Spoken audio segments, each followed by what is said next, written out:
చిన్నతనం నుంచి మాకు అసలు యేసుప్రభు తెలియదు. మా నాన్నగారు అయితే బాగా స్ట్రిక్ట్గా యేసుప్రభు పేరు అసలు పలకనిచ్చేవాళ్ళు కాదు. అయితే చిన్నతనంలో నేను ఒకసారి కరుణామయుడు అని ఒక మూవీ చూశాను. మూవీ టీవీలో వేస్తున్నప్పుడు చూశాను. చూసినప్పుడు మొదటిసారిగా యేసుప్రభు గురించి తెలిసిందనమాట. అంటే ఆయన్ని ఇలా సిలవేస్తున్నారేంటి, తర్వాత ఇంకా ఆయన అంటే ఇష్టం అనమాట. అలా ఒక చిన్న ఫోటో కూడా నా దగ్గర ఉండేది. పక్కనే జీవన్ధర బుక్ షాప్ ఉండి చిన్న ఫోటో కొనుక్కున్నాను నేను. అంటే ఏం మాట్లాడినా ఇక ఆయనతోనే ఫోటోతో. అంటే యాక్చువల్గా తెలియదు కదా, ఇంట్లో అసలు బ్యాక్గ్రౌండ్ తెలియదు, ఆయన గురించి ఎవరు చెప్పిన వాళ్ళు లేరు, అసలు ఆయన సృష్టికర్తని గొప్ప దేవుడని ఏం తెలియదు. బట్ అయినా ఇష్టం, నాకు బాగా ఇష్టం, ఎవరు చెప్పిన వాళ్ళు లేరు. అంటే నేను అప్పటికే బిజీ అనమాట. మార్నింగ్ నేను కాలేజ్లో లెక్చరర్, ఈవినింగ్ ఆల్ ఇండియా రేడియోలో అనౌన్సర్ చేసేదాన్ని. శ్రోతలకు నమస్కారం. ఆకాశవాణి విజయవాడ కేంద్రం, వివిధ భారతి వాణిజ్య ప్రసార విభాగం 199.6 మీటర్లు అనగా 1503 kHz పై సాయంత్రం ప్రసారం ప్రారంభం. మనకిష్టమైన వాళ్ళు అందరూ పొగిడితే మనకిష్టం కదా. మా ఇంట్లో పేరు పలికితే ఎగతాళి చేసేవాళ్ళు. ఓ రోజు చిన్న బైబిల్ ఒకటి పేపర్లో చూసి మీరు ఉత్తరం రాయండి ఇస్తానంటే ఉత్తరం రాశాను నేను. మీ కళ్ళు బ్లూ బైబిల్ పంపించారు. పోస్ట్ మ్యాన్ తీసుకొచ్చి ఇంటికి ఇస్తే మా వాళ్ళు అందరూ చూసి ఎగతాళి చేశారు. ఏంటి బైబిల్ వచ్చింది, ఎవరికిది, నీకా, నువ్వేను మారిపోయావా, నువ్వు అటు వెళ్ళిపోయావా, చాలా మాట్లాడినారు. సైలెంట్గా బైబిల్ బ్యాగ్లోకి వెళ్ళిపోయింది. అంటే అలాంటి పరిస్థితి కదా. సో ఇక్కడ నాకు ఇష్టమైన దేవుడు చాలా గొప్ప చేయబడుతున్నాడు కాబట్టి నేను ఇక్కడికే రావాలి. సో ఏది కావాలి డిసైడ్ చేసుకోవాలి. అక్కడికక్కడే మొత్తం డిసైడ్ చేసుకుని యేసుప్రభే కావాలనుకున్నాను. గొడవలు అవుతాయని తెలిసినా యేసుప్రభు కావాలి. ఏం జరిగినా రెడీ టు ఫేస్. అదే కదా ఆ రోజు డిసైడ్ అయ్యాం కదా. అయిన తర్వాత ఇక మొదలైంది మా ఇంట్లో గొడవ. పాస్టర్ గారు మిమ్మల్ని రావద్దన్నారు, మిమ్మల్ని సంఘం నుంచి వెళ్ళేశారంట అందరూ చెప్పుకుంటున్నారు అని ఫస్ట్ వర్షంలో చెప్పేశాడు ఆయన అందరి ముందు. ఈ అమ్మాయి నేను సంఘం నుంచి వెళ్ళేస్తున్నాను, ఎవ్వరూ మాట్లాడడానికి వెళ్ళేది 6 నెలల వరకు, తప్పుడు బోధల అమ్మాయివి, అసలు అమ్మాయి నెంబర్ బ్లాక్ చేసేయండి. చాలా బాధాకరం. చాలా స్ట్రగుల్ ఫీల్ అయితే 2-3 నెలలు అయిపోయిన తర్వాత దేవుడు నాతో మాట్లాడారు. నువ్వు సేవ మొదలు పెట్టన్నారు, నువ్వు సంఘం స్టార్ట్ చెయ్యి, వీళ్ళు ఎక్కడ తీసుకెళ్ళాను కదా నువ్వు చెయ్యి అన్నాడు. నేను నాకు షాక్ అనమాట. మీ ఫాదర్ ఏమన్నా క్రిస్టియన్స్కి వ్యతిరేకంగా ఉండేవారండి? అయితే మీ పరిచర్యలో మీకు ప్రధానమైన సమస్య మీరు ఉమెన్ అవ్వడం. ఎంతమందికి ఇచ్చారండి బాప్తిస్మాలు? ప్రభువులోకి ఎంతమంది నడిపించుంటారు? సువార్త చేసేవారికి మీరు ఇచ్చే సలహాలేంటి? ఫ్యామిలీ మినిస్ట్రీ రెండింటిని ఎలా బ్యాలెన్స్ చేయగలుగుతున్నారు? అయితే మీరు సువార్త చేసేటప్పుడు మీరు ఎదుర్కొన్న ఇబ్బందికరమైన పరిస్థితులు ఏమైనా ఉన్నాయా? అయితే ఇప్పుడు చాలామంది సేవకురాళ్ళు, వాళ్ళకి మీరు ఇచ్చే సలహా ఏంటి? అయితే కొంతమంది సేవకురాళ్ళు సేవకుని డామినేట్ చేసి మరీ వాళ్ళే ఎక్కువ ఫేమ్ అవుతున్నారు. దాని విషయంలో కూడా ఏదైనా. నెక్స్ట్ మనం ర్యాపిడ్ ఫైర్కి వెళ్ళే ముందు ఆఖరిగా ఒక ప్రశ్న.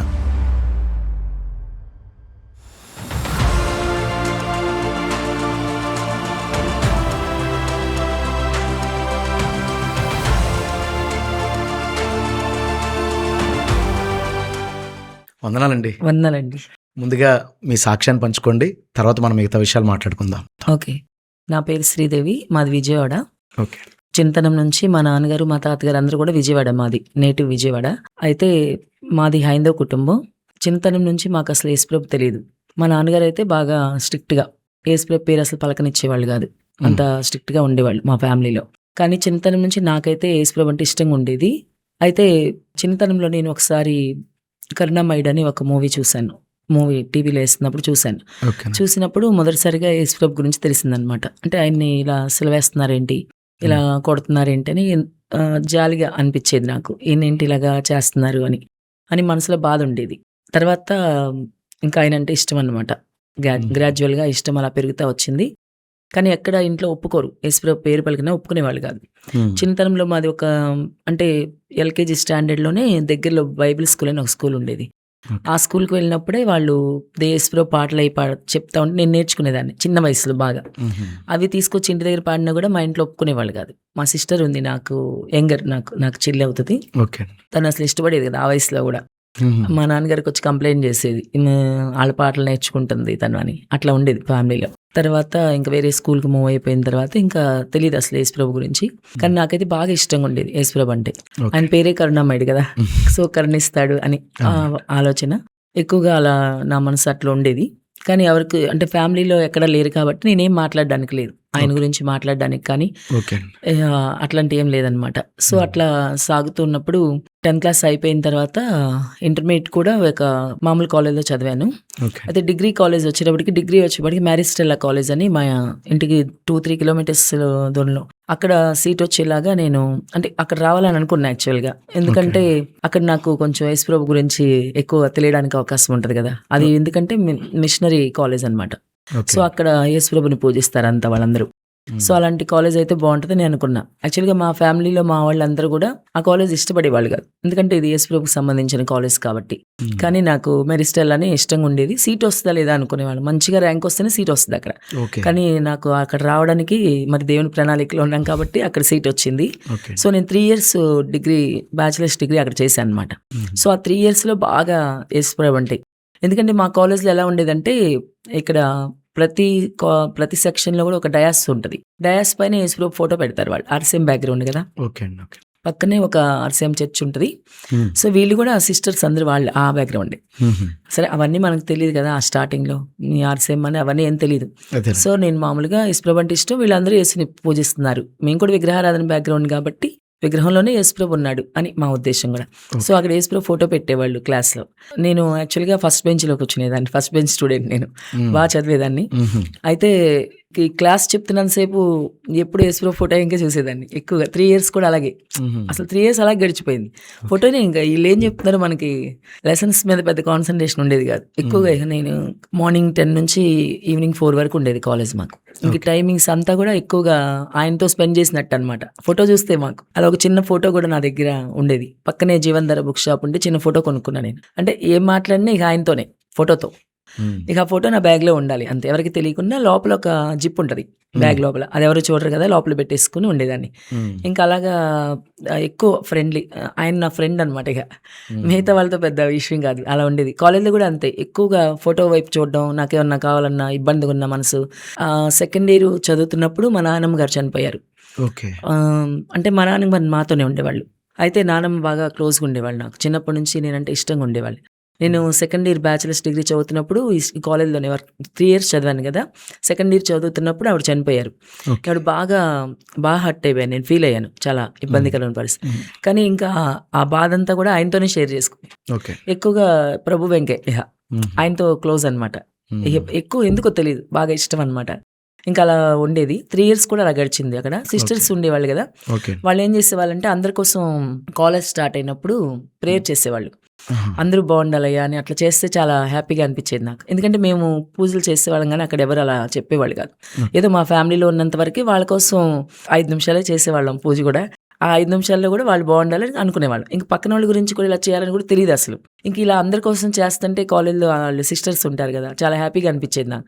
అసలు అక్కడ అంతా కూడా ఆ అట్మాస్ఫియర్ కానీ ఆ ప్రేమ కానీ చాలా నచ్చేది నాకు. ఎప్పుడన్నా హెల్త్ బాగోలేకపోతే సిస్టర్స్ దగ్గరికి వెళ్ళి మధ్యాహ్నం నాకు పర్మిషన్ ఇవ్వండి అంటే చాలా ప్రేమగా పలకరించేవాళ్ళు వాళ్ళు. అదంతా కూడా దేవుని ప్రేమ కదా. సో ఇదంతా యేసుప్రభు వల్లే వచ్చింది వీళ్ళు కానీ నేను బాగా అనుకునేదాన్ని. సో ఇదంతా ఈయన వల్ల జరుగుతుంది. సో అది 3 years బాగా నచ్చింది నాకు. ఇంటర్మీడియట్ చదివిన కాలేజ్ ఉంది కదా, అక్కడ మేడమ్స్ ఏమీ కూడా అసలు అక్కడ క్రిస్టియన్స్ కాదు వాళ్ళు. అసలు చాలా రూట్గా మాట్లాడడం కూడా అసలు ప్రేమ అనేది చూపించేవాళ్ళు కాదు. మేము ఎప్పుడన్నా బాగోలేక పర్మిషన్కి వెళ్ళినా, మీరు ఏమన్నా గాడిదలా, అమ్మాయిలు గాడిదలు అది అట్లా తిట్టేసేవాళ్ళు వాళ్ళు. అవన్నీ అమ్మాయిల కాలేజ్ అది కూడా. ఇంకా అది నాకు నచ్చేది కాదు. సో ఇక్కడికి వచ్చాక ఈ 3 years కూడా వాళ్ళు చాలా ప్రేమగా మాట్లాడేవాళ్ళు సిస్టర్స్. తర్వాత పక్కన ఆర్సీఎం చర్చ్ ఉంది కదా, అక్కడ సిస్టర్స్ కూడా అంతే నాకు క్లోజ్గా ఉండేవాళ్ళు. పద్దాక వెళ్ళిపోయేదాన్ని కాలేజ్ అవగానే ఇంకా అట్టే అనమాట, పక్కనే కాబట్టి. మా నాన్నగారు ఎప్పుడైనా లేట్ అయింది ఏంటని అడిగితే క్లాస్ ఉంది ఎక్స్ట్రా అని చెప్పేదాన్ని. చెప్పి కాసేపు అక్కడ కూర్చునేదాన్ని. 1 hour అని ఎంతసేపు కూర్చోవాలనిపించేది, ఎంత టైం ఉన్నా అక్కడే ఉండాలనిపించేది. కానీ ఇంట్లో ఊరుకోరు కదా, అందుకని మళ్ళీ త్వరగా రావాల్సి వచ్చేది. ఎందుకో తెలియదు, యవ్వన కాలం కానీ దేవుడి మీద ప్రేమ అనమాట. యాక్చువల్గా చాలామంది మా కాలేజీలో ఉండేవాళ్ళు కదా, నాతో పాటు చదువుకునే వాళ్ళు క్లాసెస్ బంక్ కొట్టి అక్కడ ఐస్ క్రీమ్ బండి ఉంటే అక్కడ తినడం, లేదంటే సినిమాలకు వెళ్ళిపోవడం అట్లా చేసేవాళ్ళు. నేను మాత్రం అట్లా అంటే అలాంటి దాని మీద మనసు ఉండేది కాదు. ఎప్పుడు ఈయన మీదే మనసు అంతా. అంటే యాక్చువల్గా తెలియదు కదా, ఇంట్లో అసలు బ్యాక్గ్రౌండ్ తెలియదు, ఆయన గురించి ఎవరు చెప్పిన వాళ్ళు లేరు, అసలు ఆయన సృష్టికర్తని గొప్ప దేవుడని ఏం తెలియదు. బట్ అయినా ఇష్టం నాకు. ఆ 3 years కూడా అక్కడ చాలా హ్యాపీగా జరిగింది. 3 సంవత్సరాలు అయిపోయిన తర్వాత ఇక మళ్ళీ నేను మాస్టర్స్ డిగ్రీ చేయడానికి నాకు యూనివర్సిటీలో ర్యాంక్ వచ్చింది. ఎన్యూ క్యాంపస్లో ర్యాంక్ వచ్చింది. యాక్చువల్లీ రాదనుకున్నాము, మా వరకు రాదు ఇట్లా అన్నారు. 50 ర్యాంక్స్ లోపు వస్తేనే మీకు వస్తుంది అన్నారు అక్కడ. కానీ నాకు ఫస్ట్ ర్యాంక్ ఇచ్చారు దేవుడు. హల్లెలూయా. ఫస్ట్ ర్యాంక్ వస్తే అక్కడ యూనివర్సిటీలో జాయిన్ అయ్యాను నేను. ఇంకా అక్కడికి వెళ్ళాక ఇంక మళ్ళీ దేవుడు లేదు కదండి. ఓన్లీ ఆ 3 years నాకు ఇక ఓకే. ఇక మళ్ళీ అక్కడ ఎవరు లేదు, దేవుడు లేదు, ఏం లేదు, అంతా మామూలే. ఇప్పుడు ఇంటర్మీడియట్ కాలేజ్ అలాగో ఇక అక్కడ కూడా అంతే. ఇక అక్కడ అంతా గొడవలు, స్టూడెంట్స్ యూనియన్స్ ఉంటాయి కదా, క్లాసులు సరిగా జరగనిచ్చేవాళ్ళు కాదు. ఇక మేము ఎంతసేపు అంటే ఆ 2 years ప్రొఫెసర్ సరిగా చెప్పరు కదా అక్కడ. మేమే ఈ బుక్స్ ఉంటాయి కదండి, లైబ్రరీలోకి వెళ్ళి బుక్స్ తెచ్చుకుని నోట్స్ మేమే ప్రిపేర్ చేసుకోవాలి, ఓకే. మేమే రాసుకోవాలి.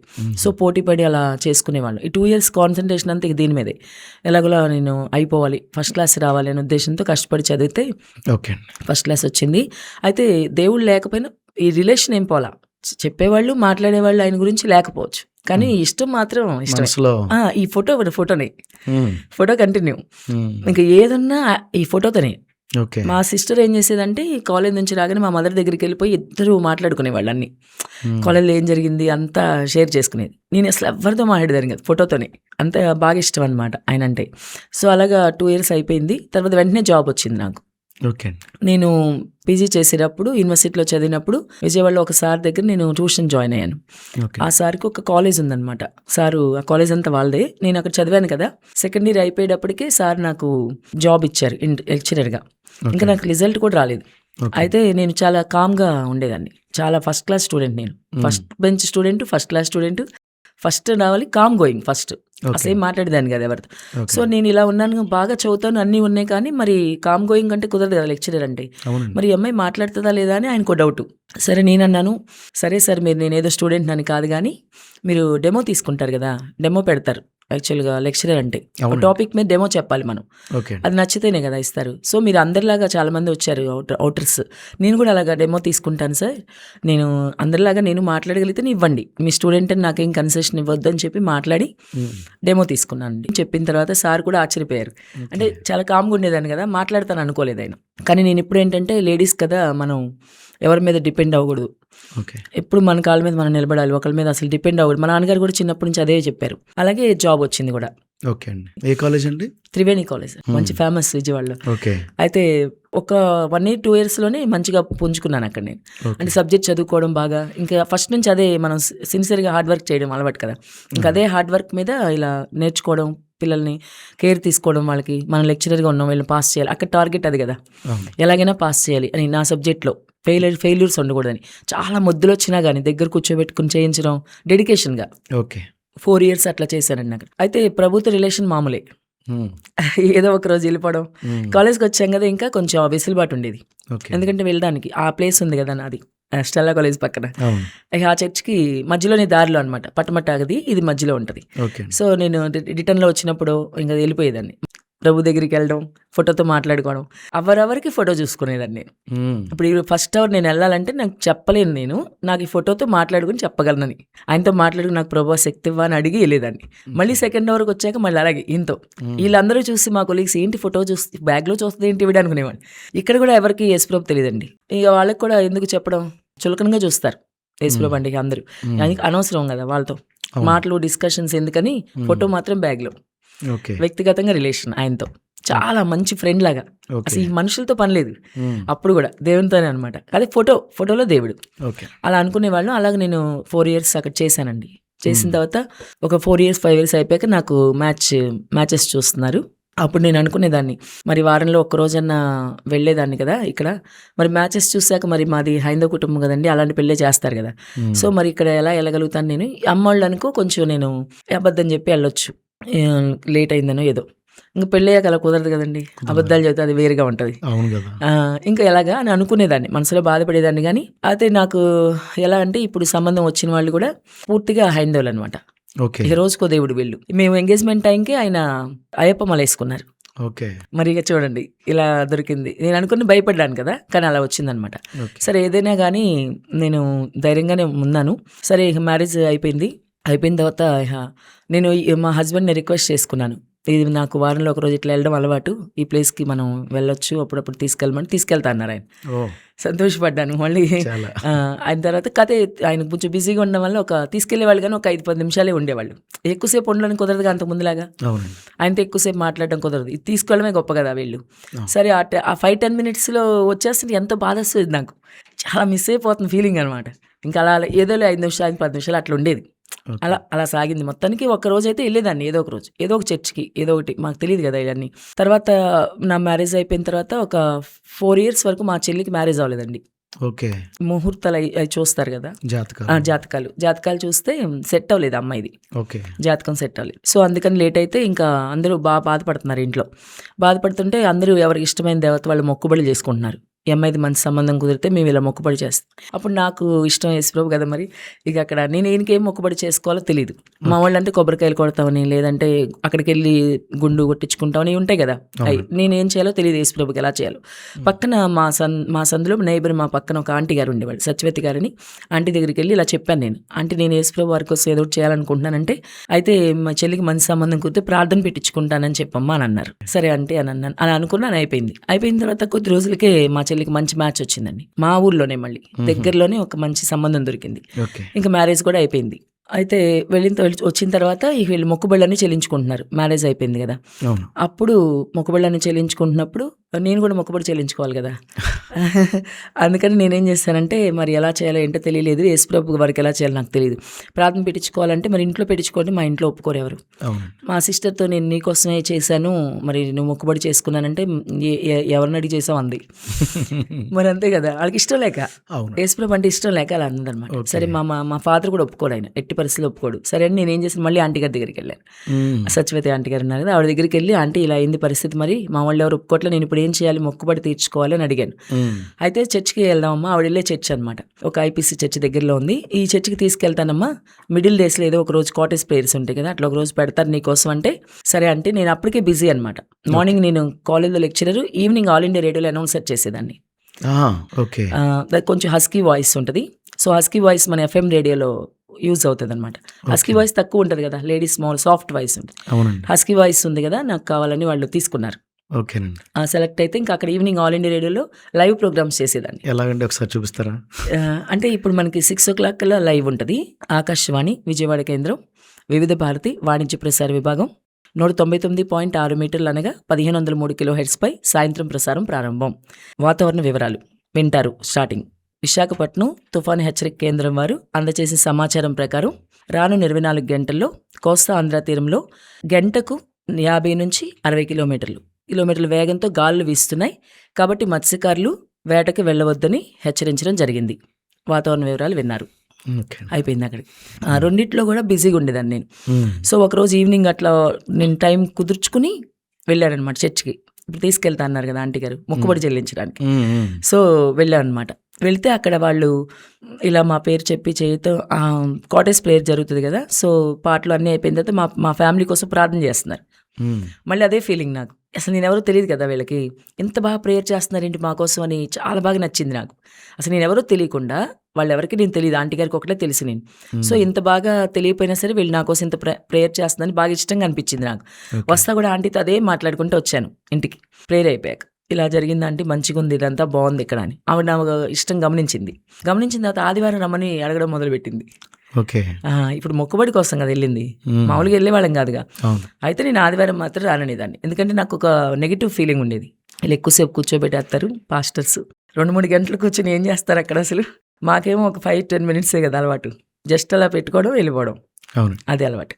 సో ఇక్కడ నాకు ఇష్టం అయ్యేది కాదు అలా. నేను ఆదివారం మాత్రం రానంటే అని చెప్పాను. 1 వారం అడిగారు, కుదరదన్నాను. 2 వారాలు, 3, 4, 5, 6, 7 వారం కూడా అడిగింది ఆవిడ రమ్మని వదలకుండా.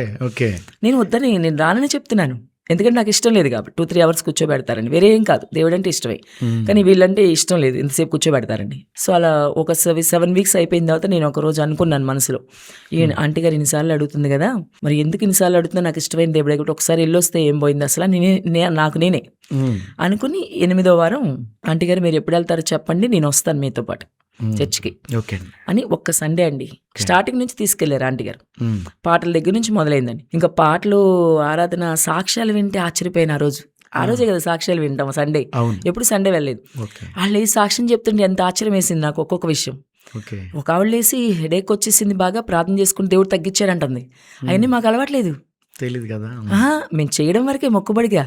మళ్ళీ మాకు కష్టం వస్తే అక్కడికి వెళ్ళి అవన్నీ లేదు, కష్టం వస్తే ఏడ్చుకుంటూ కూర్చోవడమే. సో ఇవన్నీ చూసి ఒక ఆశ్చర్యం వేసింది నాకు, చాలా ఆశ్చర్యపోయాను నేను. ఇలా జరుగుతుందా అని. ఫైనల్గా అక్కడ నుంచి నేను వచ్చేటప్పటికి ఇక్కడ ఈ ప్లేస్ నాకు నచ్చింది, ఇది వదిలిపెట్టకూడదని డిసైడ్ అయ్యా ఓకే. ఆ రోజు 2007లో. ఇది ఇక డిసైడ్ అయిపోయాను ఇంతే. నాకు తెలుసు కొన్ని ప్రాబ్లమ్స్ వస్తాయని, కానీ ఇక లైఫ్లో ఎప్పుడు ఈ ప్లేస్ మిస్ అవ్వకూడదు. చాలా బాగుంది. అన్నిటికన్నా ముఖ్యంగా నాకు నచ్చింది ఏంటంటే యేసుప్రభుని గొప్ప చేస్తున్నారు అక్కడ. ఓకే. అసలు ప్రతి పాయింట్లో కూడా ఆరాధన, సాక్ష్యము, వాక్యం ప్రతి చోట. మా ఇంట్లోనే యేసుప్రభు పేరు పలికితే ఒప్పుకోరు కదా. అవును. మా ఇంట్లో పేరు పలికితే ఎగతాళి చేసేవాళ్ళు. ఓ రోజు చిన్న బైబిల్ ఒకటి పేపర్లో చూసి మీరు ఉత్తరం రాయండి ఇస్తానంటే ఉత్తరం రాశాను నేను. ఈ కళ్ళు బ్లూ బైబిల్ పంపించారు. పోస్ట్ మ్యాన్ తీసుకొచ్చి ఇంటికి ఇస్తే మా వాళ్ళు అందరూ చూసి ఎగతాళి చేశారు. ఏంటి బైబిల్ వచ్చింది, ఎవరికిది, నీకా, నువ్వేం మారిపోయావా, నువ్వు అటు వెళ్ళిపోయావా, చాలా మాట్లాడినారు. సైలెంట్గా బైబిల్ బ్యాగ్లోకి వెళ్ళిపోయింది. అంటే అలాంటి పరిస్థితి కదా. సో ఇక్కడ నాకు ఇష్టమైన దేవుడు చాలా గొప్ప చేయబడుతున్నాడు కాబట్టి నేను ఇక్కడికే రావాలి అని ఆ రోజు డిసైడ్ అయ్యానండి. ఇంకా ఇప్పటి వరకు ఏ సండే మిస్ అవ్వాలా, అసలు మిస్ అవ్వలేదు. అసలు ఎవరు చెప్పక్కర్లేదు సండే వస్తే నాకు. కానీ తర్వాత మా ఇంట్లో చాలా ప్రాబ్లమ్స్ వచ్చినాయి. ఇక మా నాన్నగారు రకరకాలుగా మాట్లాడి, ఆంటీ గారు ఉన్నారు కదా, తీసుకెళ్ళిన ఆంటీ గారిని, ఎవరు తీసుకెళ్లారు మా అమ్మాయిని, ఎట్లా చేస్తున్నారు ఏంటి 2007లో వెళ్ళానండి. 2008లోనే బాప్సం తీసుకున్నాను నేను. ఓకే. ఓ రోజు దేవుడు నాతో మాట్లాడాక, నేనంటే చాలా ఇష్టం కదా, మరి నేను వచ్చేస్తే నువ్వు బాప్సం తీసుకోకుండా ఎట్లా, ఎక్కడ ఉంటావు, నేను వచ్చేస్తే అని మాట్లాడారు దేవుడు. అప్పుడు నేను ఇంకా బాప్సం తీసుకున్నాను కానీ అక్కడ ఏ భక్తి చేస్తారో అంతవరకే లిమిట్ నాది. మోర్ దాన్ దట్ ఎవరు చెప్పేవాళ్ళు లేరు. వాళ్ళు ఏంటంటే లిమిట్ ఉంటుంది అక్కడ, పరిపూర్ణతలోకి తీసుకురారు. సేవ తెలీదు, పరిచయ విషయం లేదు, లేడీస్ అసలు మాట్లాడకూడదు, ఇంతవరకే, కొంతవరకే వాక్యం వరకు ఉంటుంది. కానీ ఏంటంటే ప్రాక్టికల్ లైఫ్లో మనం ఎలా ఉండాలి, ఓ మూవీ చూడకూడదు, ఇవన్నీ రావు. ఇవన్నీ వస్తే వెళ్ళిపోతారు కదా అన్నీ చెప్తే. ప్రాక్టికల్ లైఫ్లో ఎలా ఉంటుంది, ఆ పరిపూర్ణత రాదు. యాజ్ యూజువల్గా సినిమాలే, యాజ్ యూజువల్గా టీవీలే, యాజ్ యూజువల్గా అన్ని మామూలే. భక్తి ఆదివారం అదే నేర్పారు, అదే నేర్చుకున్నాం. సో అక్కడి వరకు అంతవరకు ఓకే అది. సో నామినల్గానే ఉండేదాన్ని. మరి నేను నామినలే కదా అంటారు. ఇలా జరుగుతున్న సమయంలో ఇంకా కొద్ది రోజులు అయిన తర్వాత మా హస్బెండ్ కూడా మార్చుకోవాలి కదా, ఫస్ట్ అది ఇంపార్టెంట్ కదా. సో అందుకని తను మార్చుకోవడానికి మళ్ళీ నేను ప్రేయర్ చేసుకునేదాన్ని ఎక్కువగా. 2011లో ఆయన కూడా బాప్సం తీసుకున్నాడు. ఇప్పుడు నాకు వెళ్తూ ఉంటే ఐపీసీ చర్చిలో ఈయన గొప్పతనం ఏంటి తెలిసింది. ఇప్పటి వరకు తెలియదు కదా ఆయన ఎంత గొప్ప దేవుడు అని, తెలియకుండానే ఇష్టం. ఓకేనండి. ఇప్పుడు ఇంత గొప్ప దేవుడు అని తెలిసాక సంతోషపడిపోయా నేను. అమ్మా ఇంత గొప్ప దేవుడు నాకు ఇష్టమా, ఇంత గొప్ప దేవుడు నేను కలిగి ఉన్నానా. ఇంకా ఫోటో ఉంది కదా, మరి ఐపీసీ కదా వెళ్ళింది, వాళ్ళ ఫోటో గురించి అంతా చెప్పారు కదా, ఫోటో వెళ్ళిపోయింది పక్కకి. అప్పుడు ఆయనతో రిలేషన్ మొదలైంది, ఫొటోస్ వెళ్ళిపోయినాయి బయటికి, యేసుప్రభు ఫోటో కూడా వెళ్ళిపోయింది. నిజమైన దేవుడు అని తెలుసుకున్నాక చాలా హ్యాపీగా ఫీల్ అయ్యాను నేను. ఎందుకంటే ఇంత గొప్ప దేవుడు నేను ఫస్ట్ నుంచి ఇష్టపడ్డాను కదా. అవునండి. అంతే కదండి. ఇప్పుడు మనం ఎవరినైనా ఇష్టపడినప్పుడు వాళ్ళు చాలా గొప్ప అని తర్వాత తెలిస్తే హ్యాపీగా ఉంటుంది, వాళ్ళు సరైనవాడు కాదంటే బాధేస్తుంది. అలా దేవుడు నాకు ఇంత గొప్ప దేవుడా, ఈయన నేను ఇష్టపడ్డాను కదా అని ఇంకా హ్యాపీగా ఫీల్ అయ్యాను. నేను కాలేజ్లో వర్క్ చేస్తాను కదా, వర్క్ చేసినప్పుడు చెప్పే కదా మీకు నామినల్గానే ఉండేవాళ్ళం. ఆ చర్చిలో అలాగే చెప్తారు, అంతవరకే, ఇవన్నీ మానాలో ఏం తెలియదు, అలా ఉండేవాళ్ళం. ఒకరోజు ఏమైందంటే కాలేజ్లో వర్క్ చేసేప్పుడు 2011లో మా స్టూడెంట్ ఒక అమ్మాయి లాస్ట్ వర్కింగ్ డే రోజు నేను వచ్చేస్తున్నాను కాలేజ్ నుంచి, 3 months హాలిడేస్ మాకు ఇంక తర్వాత వెళ్ళాలి కాలేజ్కి. మా స్టూడెంట్ ఒక అమ్మాయి ప్రియాంక తన పేరు, తను లాస్ట్లో పరిగెత్తుకుంటూ వచ్చి ఒక బుక్ ఇచ్చిందండి నాకు. మేడం ఈ బుక్ చదవండి చాలా ఇంపార్టెంట్ మీకు అని చెప్పి వెళ్ళిపోయింది.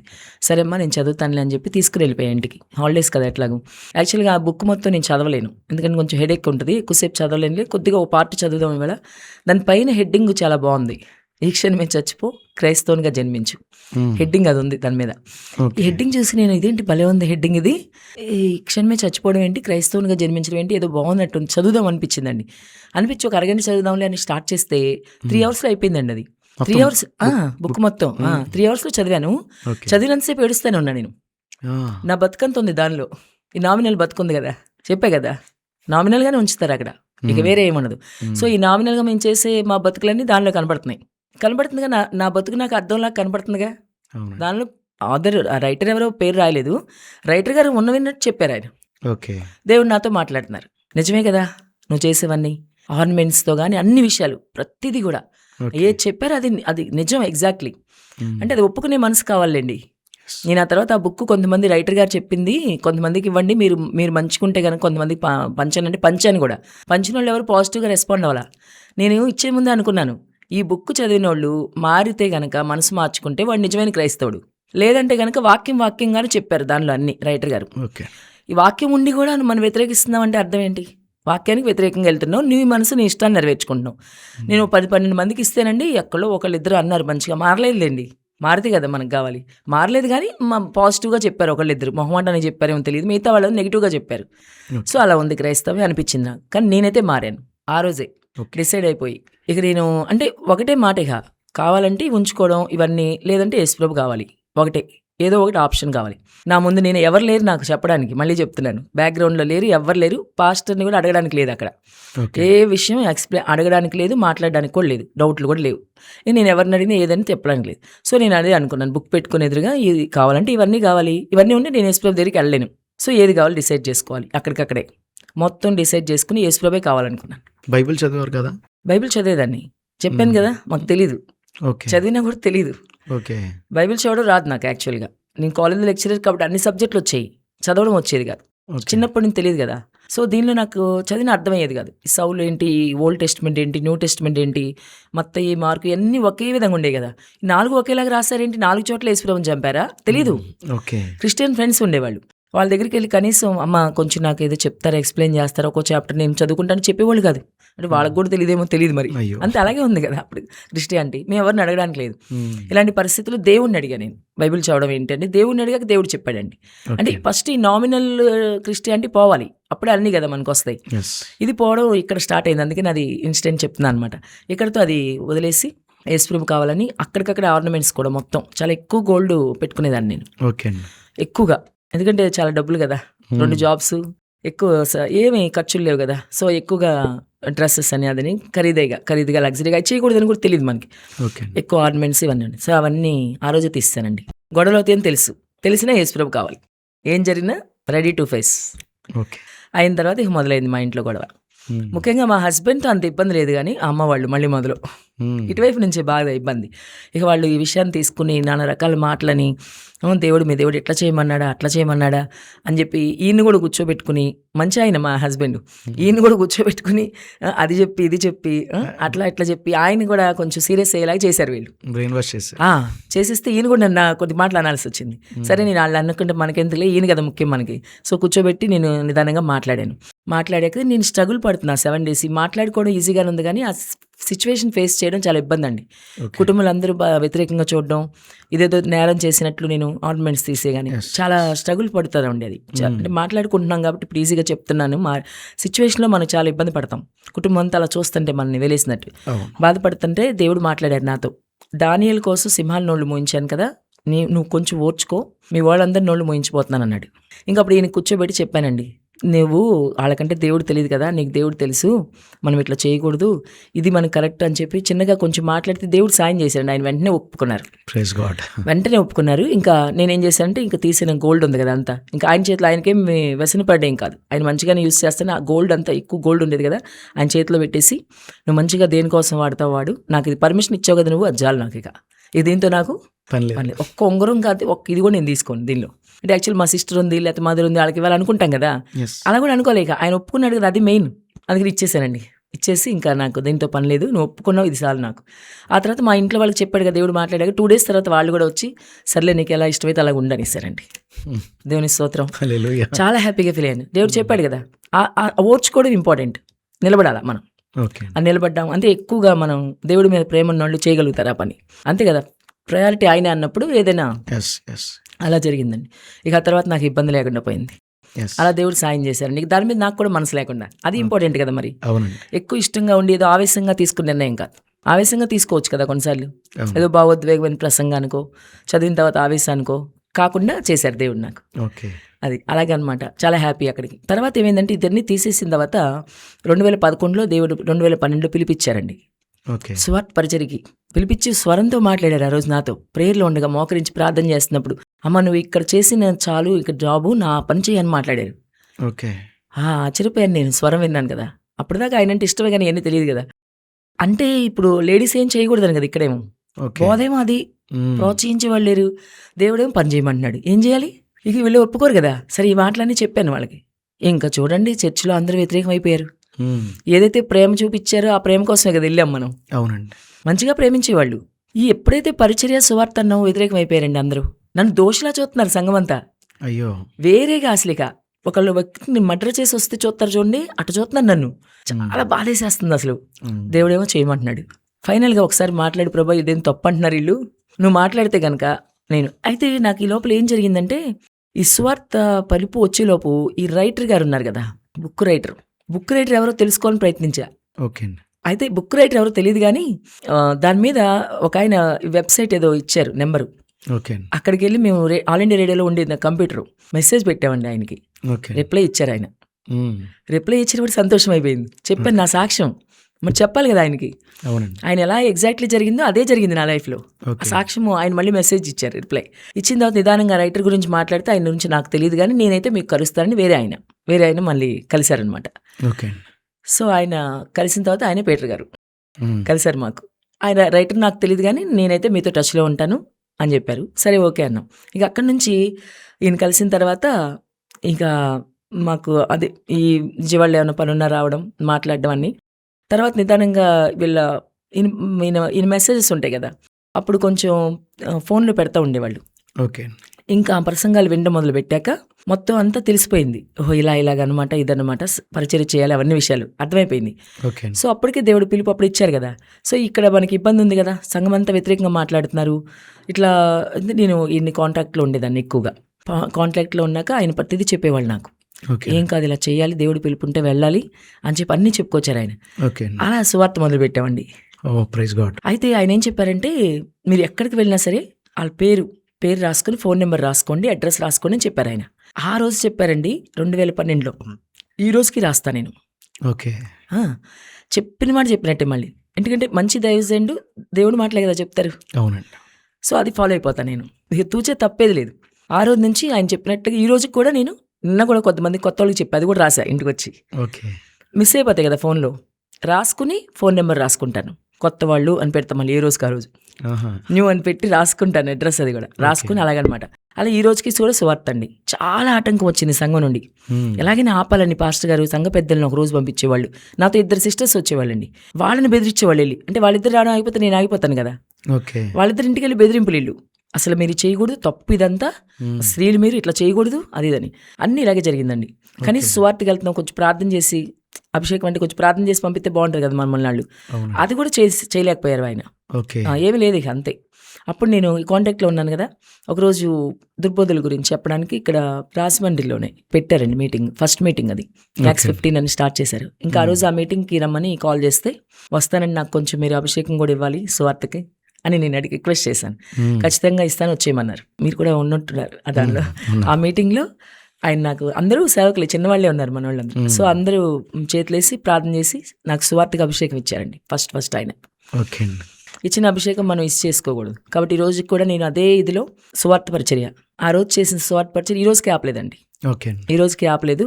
దేవుడికి నమ్మకంగా, అంటే లేడీస్ అని కానీ దేవుడు ఇచ్చాడు కదా, అంతే కదా, నమ్మి ఇచ్చాడు కదా. కాబట్టి దేవుడికి నమ్మకంగా, అభిషేకం ఇచ్చిన సేవకులకు కూడా నమ్మకంగానే, ఆయనకి మాట రానివ్వకూడదు ఓకే. అని ఈ రోజుకి చేస్తున్నాను. ఇది కంటిన్యూ చేస్తానండి నేను అంటిల్ మై లాస్ట్ బ్రీత్. చివరి వరకు నేను యేసు ప్రభు గురించి చెప్తానే ఉంటాను. Praise God. నాకు అవైలబుల్గా ఉన్న ఒక్క పర్సన్ దొరికినా చెప్తాను నేను. ఓకే. మారతారా తర్వాత పక్కన పెడదాం, కానీ మనకు కంటిన్యూ చేస్తున్నా. ఇలా సాగుతూ ఉంటే చాలా వ్యతిరేకత సంఘంలో, విపరీతమైన స్ట్రగుల్. ఈ మాటలు పడతాం. ఇంట్లోనేమో వీళ్ళు ఎందుకు వెళ్ళావు అంటారు, మ్మ్. ఇక్కడేమో దేవుడు సేవ చేస్తే వీళ్ళు ఒప్పుకోరు. కొన్ని సిచ్యువేషన్స్లో వెనక్కి వెళ్ళిపోదాం అనిపించింది. అంటే ఈ సంఘం నుంచి వచ్చిన వ్యతిరేకతను బట్టి. ఆ టైంలో కూడా పీటర్ గారు నాకు బాగా హెల్ప్ చేశారు, మాట్లాడారు. ఫోన్ చేసినప్పుడు ఇలా జరుగుతుందంటే ఏం కాదు, ఎక్కడైతే అవమానించబడతారో అక్కడే ఉండండి. మీరు కనుక బయటకు వచ్చేసారనుకో మీరు చేసేది రాంగ్ అని కూడా అనుకుంటారు. సేవకుడిని ఏదో ద్రోహం చేస్తున్నాను నేను, వాళ్ళ ఉద్దేశం. ఓకే అండి. సువార్త మొదలుపెట్టిందిరా ఈవిడ, జాబ్ కూడా వదిలేసింది, ఎంతో శాలరీ కదా, బోల్డ్ శాలరీ వదిలేసిందంటే అర్థం ఏంటి, ఏదో ఆశిస్తుంది ఈవిడ, సేవ పెట్టేస్తుందని వీళ్ళ ఉద్దేశం. మాటికి ఇదే మాట, నువ్వు పెట్టేస్తావు, నువ్వు సేవ పెట్టేస్తావు, నువ్వు పాస్టర్ అయిపోతావు, ఇక ఇదే సేవకుడికి ద్రోహం చేశాను వాళ్ళ ఉద్దేశం. ఇంకో దేవుడు సేవకు పిలుపున్నా కానీ సేవ చేయకూడదు మనం, అయ్యో వాళ్ళే చేయాలి. అసలు మనమే కాదు, జెంట్స్ కూడా ఎవరు చేయకూడదు సంఘంలో, ఎవరు చేయకూడదు, వాళ్ళే చేయాలి. అది వాక్యానుసారం కాదు కదండి. వాళ్ళే దేవదూతలు. ఇంకా యేసుప్రభుత్వం మేమే ఎత్తబడతాం, ఇక అయ్యో ఎవరు ఎత్తబడరు, అట్లా ఫీలింగ్ అనమాట వాళ్ళకి. సో ఇలాంటి సిచ్యువేషన్ జరుగుతూ ఉంటే ఆత్మలన్నీ తీసుకెళ్తాం, అక్కడికి తీసుకెళ్తాం కదా. మరి వేరే చర్చికి వెళ్తే మళ్ళీ అక్కడ వాళ్ళు ఎలా ఉంటారో తెలియదు. ఇక్కడైతే నేనే చూసుకునేదాన్ని కదా, వస్తాం కాబట్టి. కొత్త వాళ్ళు ఎలా వస్తున్నారు ఏంటి, వాళ్ళు కరెక్ట్గా వస్తున్నారా లేదా. సంఘంలో కూడా మళ్ళీ ఎవరైనా రొట్టె ద్రాక్షరసం తీసుకోపోయినా వీళ్ళెందుకు తీసుకోలేదు, అసలు ఏం ప్రాబ్లం ఉందో ఏంటో, ఇలా అన్నీ పట్టించుకునేదాన్ని నేను. ఓకే. కేర్గా పాజిటివ్గానే, వేరే కాదు. అర్థమైంది. ఏం ఆశించను నేను. సువార్తకి వెళ్ళిన ఒక్క రూపాయి కూడా ఎప్పుడు ఏ రోజు తీసుకోలేదండి ఎవరి దగ్గర. దేవుడే పోషించాడు. జాబ్ లేదు కదా, సువార్త చేసినప్పుడు కూడా ఏం తీసుకునేవాళ్ళం కాదు, అయినా దేవుడే పోషించాడు. అయితే ఫస్ట్ చెప్పాడు కదా, జాబ్ లేనప్పుడు నేను పోషిస్తానన్నాడు ఆ రోజు, అలాగే పోషిస్తున్నాడు. అయితే ఇలా చేస్తున్న క్రమంలో ఏం జరిగిందంటే కరోనా తర్వాత మామూలుగానే జరుగుతున్నప్పుడు ఒకరోజు ఒక ఫ్యామిలీ దగ్గరికి వెళ్ళామండి. వాళ్ళకి నేను ఎప్పటి నుంచో దేవుడి గురించి చెప్తా ఉంటాను, కానీ దేవుడికి దూరం అయిపోయారు వాళ్ళు. ఓకే. సో కరోనా టైంలో వెళ్ళలేకపోయారు. నా ఫ్యామిలీని నేను చాలా మోటివేట్ చేసి 1 సంవత్సరం పాటు తిరిగానండి. తిరిగి మాతో పాటు 2 సిస్టర్స్ ఉంటారు కదా, 2-3 అందరం వెళ్ళి కూర్చుని వారానికి ఒకసారి కూర్చుని దేవుడి మాటలు చెప్పి ప్రార్థన చేసి వచ్చేవాళ్ళం. అయితే నేనేం చేశానంటే కొద్ది రోజులు వెళ్ళిన తర్వాత 1 సంవత్సరం వెళ్ళాక రమ్మంటే అడిగితే వస్తారు కదండి ఎవరైనా. తర్వాత అడగొచ్చు కదా, మనకి రైట్ ఉంది, రండమ్మంటే ఓకే అన్నారు వాళ్ళు కూడా. అమ్మయ్య అనుకుని వీళ్ళు పట్టుకున్నాం ఎలాగోలని పాస్టర్ గారి దగ్గరికి తీసుకెళ్లారండి. పాస్టర్ గారు వీళ్ళు కొత్తగా వస్తారు, ఇంక నుంచి వస్తారు వీళ్ళు, అప్పుడు దూరం అయిపోయారు దేవుడికి, కాబట్టి మీరు కొద్దిగా వీళ్ళని కేర్ తీసుకోండి, నేను వారం వెళ్తాం, ఎట్లాగో మీరు కూడా పాస్టర్ గారు మీరు వెళ్ళండి, అడ్రస్ చెప్పానండి. చెప్పి పంపించాను ఇద్దరిని. అంటే వాళ్ళు వెళ్తే ఆ లెక్క వేరుగా ఉంటుంది కదా, అమ్మ పాస్టర్ గారు మా కోసం వచ్చారు అని ఇంకా మానరు అసలు, అందుకోసం అని. ఆయనకి గొప్ప అవ్వాలని, అక్కడ నాకు కనెక్ట్ అవ్వకూడదు, వాళ్ళకి ఆయనకే అవ్వాలని నా ఉద్దేశం. అప్పటిదాకా మేము చేస్తాం కాబట్టి మా మీద ఉంటుంది వాళ్ళకి మనసు. ఇంకొద్ది సైడ్ అయిపోయి ఆయన కనెక్ట్ చేయాలని చూసేదాన్ని నేను. అదే మంచిది కదా, సేవకులతో ఉండాలి.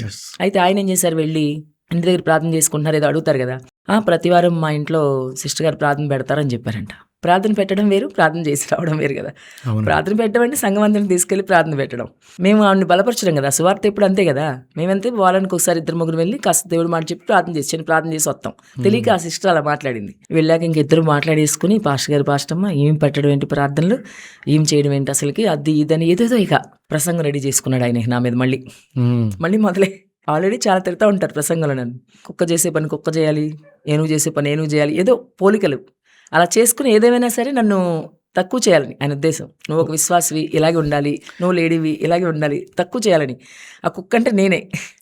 సంఘం అందరికి కూడా తెలుసు నా గురించి చెప్తున్నారని. అది ఎంత బాధగా ఉండొచ్చు చూడండి. సంఘంలో 100-150 మంది నా ఇంకా అలా చూస్తుంటే ఏదో దోహం చేసినట్టేగా ప్రతిసారి.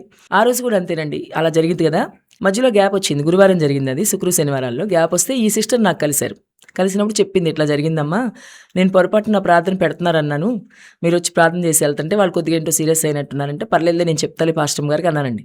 ఆ రోజు మార్నింగ్ వర్షిప్కి ముందే వెళ్ళిపోయాను నేను. ముందే వెళ్ళి ఆవిడ కింద పిలిచి చెప్పాను, ఇలా జరిగిందంటకమ్మా, నేనేం ప్రార్థన పెట్టడం కాదు, అది జస్ట్ మేము వెళ్ళి ప్రార్థన చేసి వస్తాము అని చెప్పేసి వెళ్ళానండి పైకి నేను. ఇక ఆయన మన మాట ఏమైంది, మొత్తం ప్రసంగం అంతా మళ్ళీ మొదలే నా గురించి. లాస్ట్లో ఇంకా నువ్వు చేస్తే సువార్త చేసుకో, పాంప్లెట్లు పంచుకో, అంతేగాని సంఘాన్ని ఇచ్చేబాకు, సంఘంలోకి ఎంటర్ అవ్వబాకు, నీకు సేవ తీసేస్తాడు దేవుడు. శాపనార్థాలు మొదలుపెట్టేసాడు ఆయన. అన్నిటికీ బాగానే ఉంది కానీ సేవ తీసేస్తాడు నీకు అనేసాడండి ఆయన. బాధ వేసేసింది నాకు. ఇంటికి వెళ్ళాను. ఏంటి ప్రభు ఎన్ని రోజులు ఇదే సంవత్సరాలు గడిచి నేను ఇలాగే ఉంటున్నాడేంటి, అసలు ఈయనకి ఏదో విధంగా ఒక మంచి లెసన్ చెప్పాలి, మంచి పాజిటివ్ వేలో ఏం చేయమంటారని ఆలోచిస్తే దేవుడు ఎప్పటి నుంచి నాకు సేవకుడు అనే ఒక టాపిక్ గురించి వీడియోస్ చేయమన్నారండి. ఛానల్ నుంచి చెప్తున్నాడు ఆయన. నేనేం చేస్తాను ప్రభా సేవకుడు గురించి, నేను నాకు చెప్పలేను సేవకుల గురించి ఏమని చెప్పి ఆగిపోయాను. ఇప్పుడు నాకు ఆయన తిమోతి పత్రికలో ఒక వాక్యం తీసి చూపిస్తున్నారు ప్రభు. అధ్యక్షుడు అనేవాడు ఎలా ఉండాలని వాక్యం ఉంటుంది కదండి. ఒక్కొక్క పాయింట్ ఒకటి, ఆయన ఎలా ఉండాలి ఏంటి సింగిల్గా ఒక్కొక్క పాయింట్ ఒక వీడియో చేయమన్నారు దేవుడు. రోజుకో వీడియో మొదలుపెట్టాను. ఇంకా నాతో పాటు ఉండే సిస్టరే అండి వెళ్ళి ఈ వీడియోస్ అన్ని మీకోసం చేస్తుంది ఆవిడని చెప్పిందండి వెళ్ళి. నేను యాక్చువల్లీ ఆయన పేరు పెట్టలా, సేవకుడు అనేది యూనివర్సల్ టాపిక్. ప్రియ సేవక బహు జాగ్రత్త టైటిల్ కూడా ఇచ్చారు దేవుడు. ప్రియ సేవక బహు జాగ్రత్త పార్ట్ 1, పార్ట్ 2, పార్ట్ 3 అలా వెళ్ళిపోమన్నాడు దేవుడు. దానిలో ఎన్ని ఉంటాయి. ఈ లోపల మళ్ళీ పీటర్ గారితో ఒకసారి మాట్లాడితే ఆయన కూడా అన్నాడు, సిరీస్ లాగా చేయండి, ఇది సిరీస్ లాగా చేస్తే మనకు వర్కౌట్ అది, సేవకుడిని చక్కగా చేయండి అని చెప్పారు ఆయన కూడా. దేవుడు కూడా అదే మాట్లాడారు. మధ్యలో ఒకసారి అది ఇట్లా జరుగుతుంది. 2వ వీడియోకే ఈ సిస్టర్ వెళ్ళి చెప్పింది, మీ గురించి ఇవి చేస్తుందని, నేను మిమ్మల్ని అల్లరి చేయాలని చూస్తుందని. నేను రోజుకో వీడియో వెళ్ళిపోతుంది. సరే నేను ఇంకెలాగైనా వీడియోలు ఆపాలని ఫస్ట్ ఒకరితో వాళ్ళ సిస్టర్తో ఫోన్ చేయించారు, ఈ వీడియోలు ఆపండి అని. ఆపనన్నాను. నేను ఆపని వీడియోలు ఎందుకు అంటే దేవుడు చేయమన్నాడు. దేవుడు మధ్యలో కూడా అడిగానండి, వీళ్ళు ఏదో ఇబ్బంది పడుతున్నారు ఆపుదాం వీడియోస్ అంటే, దేవుడు ఆపొద్దని చెప్పాడు. ఓకే, ఆ మొత్తం పాటలన్నీ అవ్వాల్సిందే. 19 వీడియోస్ చేశానండి. అందరూ కలిసి గూడుపడాన్ని చేశారు. ఎలాగైనా నన్ను చర్చి నుంచి వెలేయాలని ప్లాన్ వేశారు. తెలిసి కూడా చెప్పలే నాకు ఇది జరుగుతుంది ఆదివారం అని. ఆదివారం ఏమైందంటే దేవుడు నాకు చాలా గొప్ప అవమానం కొట్టివేశాడు. వెళ్ళి కూర్చుంటే అందరి ముందు వెళ్ళాల్సి వచ్చేది బయటికి. ఆ రోజు ఏమైంది, ఉదయం పూట ఒక పాస్టర్ గారు నాకు వాక్య పరిచర్యకి రమ్మన్నారు. అటు వెళ్ళిపోయా. వెళ్ళి వచ్చాక సెకండ్ వర్షిప్ ఉంటుంది కదా, దానికి వెళ్దామని రెడీ అవుతున్నా. ఈ లోపల ఏమైందంటే ఫస్ట్ వర్షిప్ నేను నడిపించిన వాళ్ళు ఉన్నారు కదా, వాళ్ళని ఒకరు ఫోన్ చేశారు. ఫోన్ చేసి నేను అన్నాను, వాళ్ళతో వెళ్ళారా మీరు అని అడుగుతా కదా. వెళ్ళారా మొదటి వారానికి, నేను ఇప్పుడు 2వ వారానికి వెళ్ళబోతున్నాను అన్నాను.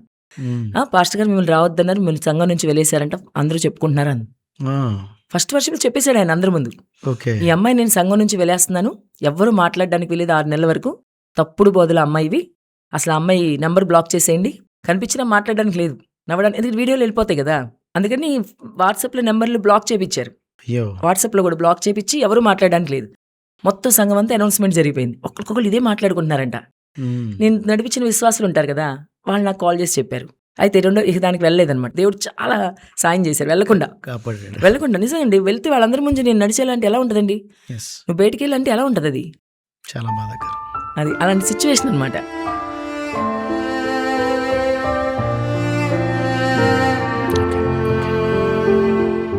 అలా జరిగిందండి. చాలా బాధపడ్డా నేను, ఎందుకంటే అది మామూలు బాధపడే విషయమే కదా. అసలు ఎలా యాక్చువల్గా అలాంటిది అంటే వెలివేయడాలు ఇట్లాంటివి ఎప్పుడు ఒక ఇల్లీగల్ యాక్టివిటీ చేసినప్పుడు, లేదంటే ఒక అంతే కదండి, సంఘానికి ఏదైనా నేను నష్టం చేస్తే చేయాలి. నేనేదో నా వీడియోలు నేను చేసుకుంటే అసలు ఒక టాపిక్ కాదు, నేను మొబైల్ గురించి చేసి ఆల్రెడీ అప్పటికే నేను యూట్యూబ్లో నేను చేసుకుంటా వీడియోస్. ఇది ఆయన గురించి అని లేదు, అసలు క్లియర్గా ఎక్కడా ప్రూఫ్ లేదు దాని గురించి. అది నీకు తగిలినప్పుడు సరి చేసుకోవాలి, లేదంటే వదిలేయాలి. అలా చేయకూడదు కదండి. చాలా బాధపడ్డానండి నేను, ఏడ్చాను చాలాసేపు. కొద్ది రోజులు నేను మనిషిని కాలేపోయాను. పని అయితే ఆపలేదు, కానీ అసలు ఇలాంటి వాళ్ళు మాటలు పట్టించుకోకూడదు, కానీ నేను కొంచెం సెన్సిటివ్గా ఉంటా కాబట్టి ఫీల్ అయ్యాను. అయితే ఈ పాస్టర్ గారు ఉన్నారు కదా, నేను ఎవరైతే వాక్యపరిచర్య పిలిచారో ఆయన ఎప్పటి నుంచో అంటారు, మీరు ఎప్పుడు వాక్యపరిచర్యకి వెళ్ళాలని, ఇంకా సంఘంలో కూర్చోవడం కాదు, బయటికి వెళ్ళి సేవ చేయాలి అనేవాళ్ళు. ఈయన కొద్దిగా సంఘంలో ఇట్లా కొద్దిగా వ్యతిరేకత వచ్చిందంటే ఈయన అన్నారు, మీకు ఎందుకు, మాకు ఫస్ట్ ఆరాధనకు వచ్చేసి వాక్యపరిచర్య చేసుకోండి ఇక్కడ అని చెప్పారు ఆయన నాకు. 3 months అట్లా వాళ్ళ దగ్గరికి వెళ్ళానండి. వెళ్ళినా కానీ మన సంఘం అని ఫీల్ అయ్యేదాన్ని కదా, అక్కడ కూర్చుని వెళ్ళే గుర్తొచ్చేవాళ్ళు, మనాన్ని ఫీలింగ్ కదా అది. అయితే 2-3 months తర్వాత ఏమైందంటే, నాతో పాటు నేను ఎవరినైతే తీసుకొచ్చాను కదండి ఇక్కడ సంఘాన్ని నడిపించాను, వాళ్ళందరూ మానేశారండి. ఏంటి నేను ఇలా చేయడం ఏంటి, మిమ్మల్ని మీరే కదా అన్ని చేసి తీసుకొచ్చారు మాకంటే, లేదులే అదేదో జరిగిందని నేను చెప్పాలని చూసినా ఒప్పుకోలేదు వాళ్ళు, మానేశారు వాళ్ళు. ఎంత తర్వాత కాంప్రమైజ్ అవ్వలేదండి వాళ్ళు. ఎంత ప్రయత్నించాను వాళ్ళని ఎలాగైనా దేవుళ్ళకి తీసుకురావాలని, ఒప్పుకోలేదు వాళ్ళు, రాలే. ఇక దేవుని వదిలేశారు వాళ్ళు. అయ్యో, ఇలాగే ఉంటుందండి ఇదంతా, మాకు ఎందుకు తీసుకొచ్చారు సిస్టర్ మీరు అన్నట్టు మాట్లాడారు.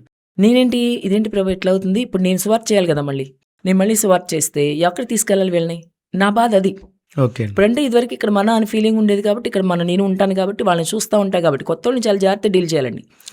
వాళ్ళు ఒకసారి వస్తారు, 2 సార్లు మానేస్తారు, తర్వాత మళ్ళీ వాళ్ళని జాగ్రత్తగా చూసుకోవాలి. సో ఎలాగా ఏంటంటే చాలా స్ట్రగుల్ ఫీల్ అయ్యి వీళ్ళ కోసం మెయిన్గా. ఇప్పుడు సువార్త చేసి ఇంకో సంఘానికి ఎక్కడ వెళ్తాను, ఏం అర్థం కాలే నాకు, చాలా స్ట్రగుల్ ఫీల్ అయితే 2-3 నెలలు అయిపోయిన తర్వాత దేవుడు నాతో మాట్లాడారు, నువ్వు సేవ మొదలుపెట్టి అన్నారు. నువ్వు సంఘం స్టార్ట్ చేయి, వీళ్ళు ఎక్కడ తీసుకెళ్ళాను కదా, నువ్వు చెయ్యి అన్నాడు.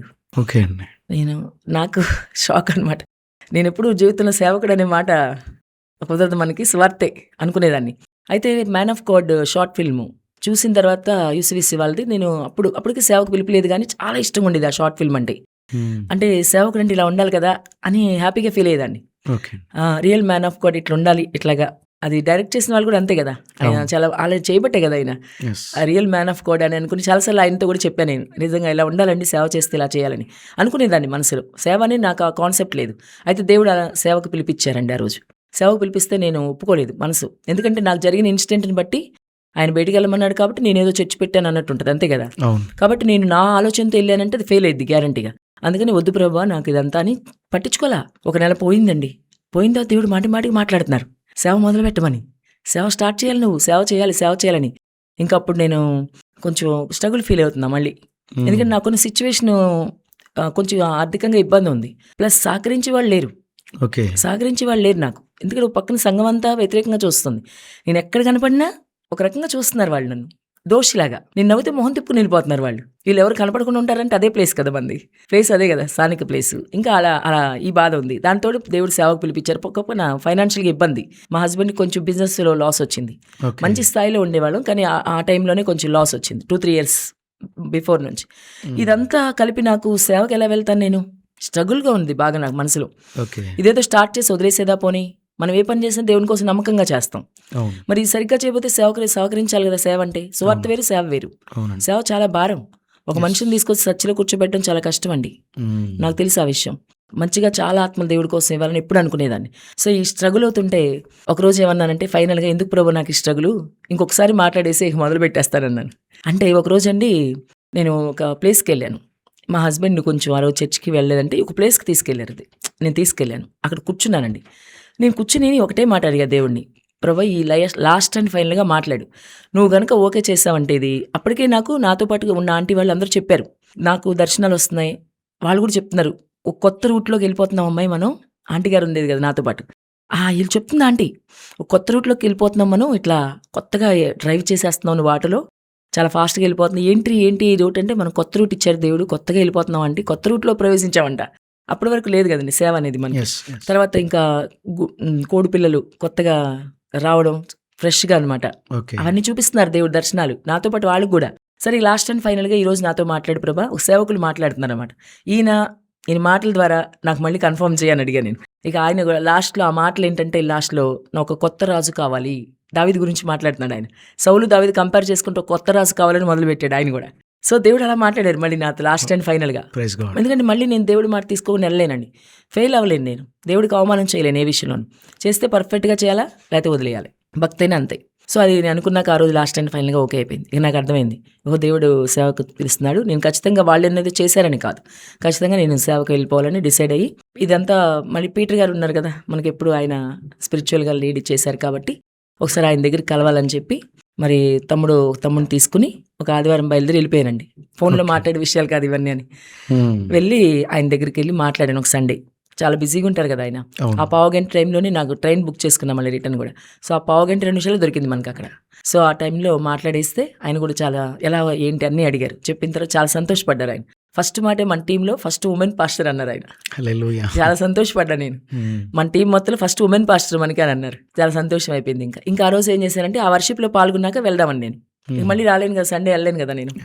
ఆ వర్షిప్లో పాల్గొని వెళ్ళిపోతానని 4:30కి ట్రైన్. సో ఆయన కూర్చున్నాం అనమాట. కూర్చున్నాక అక్కడ ప్రవచనం వస్తుంది కదా, కూర్చున్నాను కానీ మళ్ళీ అడుగుతున్నా ప్రభుని, ఈసారి కూడా మాట్లాడవా, ఎలాగో ఇంకోసారి మాట్లాడేసి వెళ్ళిపోతా నేను, ఇంక నీ జోలికి రానని అడుగుతున్నానండి. 2 సిస్టర్స్ ఉంటారు అక్కడ, 2 ద్వారా దేవుడు మాట్లాడాడండి. పేరు పెట్టి పిలిచి, నేను సేవ దీవించిపోతున్నాను, నీ పరిచయం దీవించిపోతున్నాను, నీ కొత్తది ఇస్తున్నాను, నేను దీవిస్తాను, నీకు చాలా ఒత్తిళ్ళు ఉన్నాయి, అది కూడా మాట్లాడాడు దేవుడు. నీకు చాలా ఒత్తిళ్ళు నాకు తెలుసు, కానీ నువ్వు నా వైపు చూడు, నీ ఒత్తిళ్ళన్నీ తొలగించిపోతున్నాను అన్నారు. అదే మాట్లాడారండి. 2022లో జరిగింది ఇది. ఇంకా అంతేనండి. ఈ టేర్స్ వచ్చేసి నాకు ఇక 2 మాట్లాడేశారు కదా 2 ద్వారా కూడా. ఇంకా అంతే 4ంటికి ఎప్పుడైపోద్దా అని వచ్చేసాను. ఇంకా రిటర్న్ వచ్చేసాను నేను. ఇంకా వాళ్ళతో మాట్లాడిన కూడా టైం లేదు. ఇక వచ్చేసిన ఇక నెక్స్ట్ డే నుంచి వర్క్ స్టార్ట్ చేసేసాను. ఇంకా ఆయన అభిషేకం ఇస్తానికి వస్తానన్నారు. ఇక ఆ రోజు మీరు ఉన్నారు కదా. ఇంకా అలాగే వాళ్ళు మనకు వచ్చేది జూలై ఎండింగ్లో ఇచ్చారండి, 2022లో ఆగస్టు, అదే లాస్ట్ రోజు, ఇక జూలై లాస్ట్ రోజు ఫ్రైడే ఆ రోజు అభిషేకం ఇచ్చారు. ఆగస్టు 1 అనమాట, 7వ తారీఖు 6వ తారీఖు వచ్చిందండి. వాళ్ళు అలా ఇచ్చి వెళ్ళగానే వారానికి నేను ఫస్ట్ వర్షిప్ స్టార్ట్ చేశాను. ఈ పెట్టుకున్నాక నెంబర్లు, ఇప్పుడు వాళ్ళందరికీ ఫోన్ చేసి మనకి చెప్పాను కదా ఇక్కడ చర్చ స్టార్ట్ అవుతుంది రండి అని చెప్పి స్టార్ట్ చేసేసాను. అదేదో మేము హెర్బల్ లైఫ్ చేసేవాళ్ళం, న్యూట్రిషన్ సెంటర్ అది. మన ప్రేయర్ అంటే ఎవరు ఇవ్వరు కదా, ఎందుకు ఆ సెంటర్ ఉంచాం అట్లా, నెలకు 5,000 రెంట్ కట్టుకుంటూ ఆ సెంటర్లో స్టార్ట్ చేసేసాను. ఫస్ట్ వారే 14 మంది, దేవుని స్తోత్రం, 14 మంది వర్షిప్, నేను మా హస్బెండ్ మా అత్తగారితో కలిపి. అమ్మవైపు వాళ్ళు రారు కదా, అలా దేవుడు సాయం చేశారండి. ఆ 14 మంది ఈ రోజు కూడా తగ్గకుండా పెరుగుతానే వెళ్ళింది, దేవుని స్తోత్రం. అంటే ఇదే పట్టుదల కదా. అయితే ఇప్పుడు నేను చాలా హ్యాపీగా ఉన్నా. ఆ మొదలు పెట్టేటప్పుడు స్ట్రగుల్ పడ్డా కానీ తర్వాత ఏంటంటే నా హ్యాపీనెస్ ఏంటంటే, సేవకుడయ్యాను ఏదో గొప్పని కాదు, ఈ ఆత్మలన్నీ మన దగ్గరికి వస్తున్నాయి కదా, ఫ్రీగా ఉంది నాకు. అప్పటి వరకు రూల్స్ అయినా, నువ్వు అక్కడికి వెళ్ళకూడదు, ఆ ఇంటికి వెళ్ళకూడదు, ఈ ఇంటికి వెళ్ళకూడదు అని రూల్స్ కదా. ఇప్పుడు నాకు ఫ్రీడమ్ వచ్చేసింది. దేవుడు చెప్పింది కూడా అదే, నీకు ఫ్రీడమ్ ఇస్తానని. ఇప్పుడు ఏంటి, ఇప్పుడు నేను ఒకరికి స్వార్థ చెప్పి వచ్చాను అనుకోండి, ఎన్నిసార్లు వెళ్ళొచ్చు వాళ్ళ ఇంటికి, నేను మన దగ్గరికి ఏదో వచ్చేది, ఇంకెవరు నన్ను అడ్డుకుంటారు. ఇందుకే హ్యాపీగా ఉన్నా నేను. ఫస్ట్ అయితే అసలు కొన్ని 3 months అండి, వాళ్ళని తీసుకొచ్చి అక్కడ కూర్చోబెట్టడానికి ఈవినింగ్ 5కి స్టార్టింగ్, ఈవినింగ్ వర్షిప్ పెట్టాం. అయితే 5 గంటలకి వర్షిప్ అంటే 4ంటికి లేచి ఆటో మాట్లాడుకుని ఎవరెవరైతే వస్తున్నారో వాళ్ళ ఇంటికి వెళ్ళిపోయేదాన్ని. రారండి వాళ్ళు, పేర్లు వస్తానంటారు, ఫోన్ చేస్తే వస్తుంటే రారు. కొత్తోళ్ళు ఇంటికింటికి తిరిగితే ఆటో అబ్బాయి వచ్చాక నన్ను కూర్చోబెట్టి రెడీ అయ్యేవాళ్ళండి. ఎన్నిసార్లు ఆటో అబ్బాయి తిట్లు తిన్నాను నేను, టైం లేదా మీకు, ఏం పనులు చేస్తున్నావు అమ్మాయి నువ్వు అని. ఆయనకు 100 రూపాయలు ఇచ్చి పంపించేసి మళ్ళీ నడిచి వచ్చేదాన్ని వాళ్ళని తీసుకుని. అలాగే ఎక్కిన ఆటో, ఎక్కిన గుమ్మం దిగిన గుమ్మం దిగి మోకాళ్ళ నొప్పులు 3 నెలలు అలా తిరిగానండి వాళ్ళని తీసుకురావడానికి. వచ్చేవాళ్ళు అలాగైతే, నేను వెళ్తేనే వస్తానికి అలవాటు పడితే చాలు వాళ్ళు. 3 నెలలు అట్లా కష్టపడ్డానండి. ఇంక ఇలా మొత్తానికి 3 months కష్టపడ్డాక దేవుడు సహాయం చేశారు. 4వ నెల నుంచి వాళ్ళే రావడం మొదలుపెట్టారు. ఇక మనం వెళ్ళక్కర్లా. అంటే 3 months కొద్దిగా వాక్యం అది చూస్తారు కదండి, వాళ్ళంతా కూడా చూసుకుంటారు కదా వాళ్ళు కూడా. సో దాన్ని బట్టి అలాగా ఇంకా ఎప్పుడు స్వార్థే, మ్యాక్సిమం చర్చిలో ఉన్న వాళ్ళందరూ కూడా రోడ్డు మీద పట్టుకున్న వాళ్ళే. ఈరోజు వాళ్ళు చెప్తారు, మా అందరూ రోడ్డు మీద దొరికంగా మీకు అంటారు. రోడ్డు మీదే చేసుకుని సువార్త చేసుకుని వాళ్ళ ఫోన్ నెంబర్ తెచ్చుకోవడం, వాళ్ళకి ఏదో సమస్య ఉంటే కనుక నైట్ మళ్ళీ ఫోన్ చేసి వాళ్ళతో ఓపిక్గా మాట్లాడడం, వాళ్ళు చెప్పేదంతా వినడం, వాళ్ళకి ప్రేయర్ చేయడం, చేసినప్పుడు దేవుడు స్వస్థ ఇవ్వడం, దేవుడి సహాయం, అన్నింటిలో దేవుడి సహాయం. సహాయం లేకపోతే నేనేం చేయలేను, నాకు తెలిసింది నా గురించి. కాబట్టి ప్రతిసారి దేవుని సహాయంతోనే. భక్తుడు ఒక మాట అంటాడు కదా, ఆ మాట నాకు చాలా ఇన్స్పిరేషన్. నా దేవుని సహాయంతో నేను సైన్యాన్ని జయిస్తాను, నా దేవుని సహాయంతో నేను ప్రాకారాలు దాడతాను. ఇక ఇదే మాట నాకు. ఇక ఆయన సహాయం లేకపోతే మనం ఏం చేయలేం. ప్రభా ఇదిగో భక్తుడు ఈ మాట అన్నాడు కదా, నాకు సహాయం చేయి, ఇదిగో నేను చాలా ప్రాకారాలు దాటాలి, ఈ అపవాది సైన్యాలని జయించాలి, కాబట్టి నువ్వు నా సహాయం చేయని నేను ప్రతిసారి దేవుని సహాయంతోనేనండి. అలాగే ఈ రోజుకి కూడా అనమాట. ఈ రోజుకు నిన్న కూడా నేను స్వార్ట్ చేసి వచ్చాను, చేస్తూనే ఉంటాను. సో కొత్త వాళ్ళు అలా వస్తూ ఉంటారు, దేవుడు సహాయం చేస్తున్నారు, మంచిగా సేవ వెళ్తుంది. అయితే సేవలో చాలా ఆటంకాలు ఉంటాయండి. ఓకే, మాటలు అనే వాళ్ళు అంటారు, వాళ్ళ ద్వారా కొంచెం మాటలు, ఈ లేడీస్ కదా, ఇది చేయకూడదు అది చేయకూడదు, చాలా చాలా మాట్లాడండి. కానీ ఏదేమైనా అది వాక్యానుసారం అని తెలిసింది. ప్రసంగం మళ్ళీ పీటర్ గారి ప్రసంగమే విన్నాను, వాక్యానుసారం ఇదని తెలిసింది. ఇంకా అంతే. ఈ వాక్యం ఒకసారి తెలిసాక మనం వెనకడికి వేయం కదా, మనం ఏదైనా చేయొచ్చు అని తెలిసిన తర్వాత ఇక వెనకడికి వేయకుండా అట్లా ముందుకెళ్ళని దేవుడు సాయం చేశారండి. విత్తడం మళ్ళీ ఈ సంవత్సరం విత్తామనుకోండి, ఒక్కొక్కళ్ళు ఒక సంవత్సరం మళ్ళీ టైం పట్టవచ్చు, ఒక్కొక్కరికి 2 సంవత్సరాలు టైం పట్టచ్చు. పంట అయితే కొయ్యాలి, బాప్సం తీసుకుని దేవుళ్ళలో సాగాలి, అదే కదండి, మనం పంట కొయ్యాలి కంపల్సరిగా. అలా వస్తా ఉన్నాం. దేవుడు కృప చూపించారు, ఒక 50 మంది వరకు బాప్సాలు ఇవ్వడానికి దేవుడు సాయం చేశారు. మళ్ళీ ఈ సంవత్సరానికి రెడీ చేస్తున్నాం, పేర్లు పెట్టి ఇప్పటి నుంచే ప్రార్థన చేస్తాం. సంవత్సరం మొదటి నుంచే ప్రేయర్, అన్నిటికీ మించి ప్రేయర్ నా ఆయుధం మెయిన్. ప్రభు సహాయం కదా. సంఘం అంత ఈవినింగ్ ప్రతిరోజు కలుస్తానండి, సంఘంతో టచ్లో. 6:30 to 8 తర్వాత ఏదైనా ఒకవేళ బయటికి వెళ్ళాల్సిన ఏదైనా వాక్ పరిచయం ఉన్నా 8 తర్వాతే కదా అటు వెళ్తాను. 6:30 to 8 సంఘంతో ఉంటానండి. కలుసుకుంటాం మేము కొంతమంది, అందరూ రాలేకపోయినా ఒక 20-25 మెంబర్స్ కూడుకుంటాం. ఈ ప్రతిరోజు అన్ని విషయాలు ప్రార్థన చేసుకోవడమే, 2 పాటలు కొంచెం వాక్యము ప్రార్థన మెయిన్. వీళ్ళకి అవసరాలు ఉంటాయి, మన పరిచయం గురించి అన్ని కూడా అందరం కలిసి చేసేస్తాం ప్రార్థన. ఇంకా మనకి విజయం కదా. అట్లా మనం ప్రతి దానిలో దేవుడి సహాయంతో విజయం పొందుకుంటున్నామండి. దేవుడు నాకు సహాయం చేస్తున్నాడు, దేవుడి కోసం అనేక ఆత్మలు. అయితే సొంత చర్చ్ మాకు లేదు. అయితే దీన్ని చాలా ఫస్ట్లో బాగా ఫీల్ అయ్యేదాన్ని. తర్వాత ఏంటంటే నేను ఫీల్ అవ్వడం మానేసా. ఎప్పుడు ఇస్తే అప్పుడు ఇస్తావు, పరిచయం అయితే ఆపను. జనాలు పెరిగారా, ఏం చేయాలి నువ్వు చూసుకుంటావు కదా. ఇప్పుడు ఒక ప్లేస్ నుంచి ఇంకో ప్లేస్కి వెళ్ళామండి, ఈ ప్లేస్ చాలేదనుకో ఇంకో ప్లేస్కి ఆయనే తీసుకెళ్తాడు, లేదంటే సొంతది ఇచ్చేస్తాడు, ఆయనకి తెలుసు కదా. అందుకని ఫీల్ అవ్వడం మానేసాక నేను నిజంగా. కానీ పరిచర్య అయితే అస్సలు ఆపేవన్నది. అది సొంత చర్చ్ అయితే ఏంటి, రెంట్ అయితే ఏంటి, మనం అక్కడ తీసుకొచ్చి ఆత్మల్ని ఆ దేవుళ్ళో బలపరచడం, దేవుణ్ణి ఆరాధించడం కదా మెయిన్ ముఖ్యం మనకి.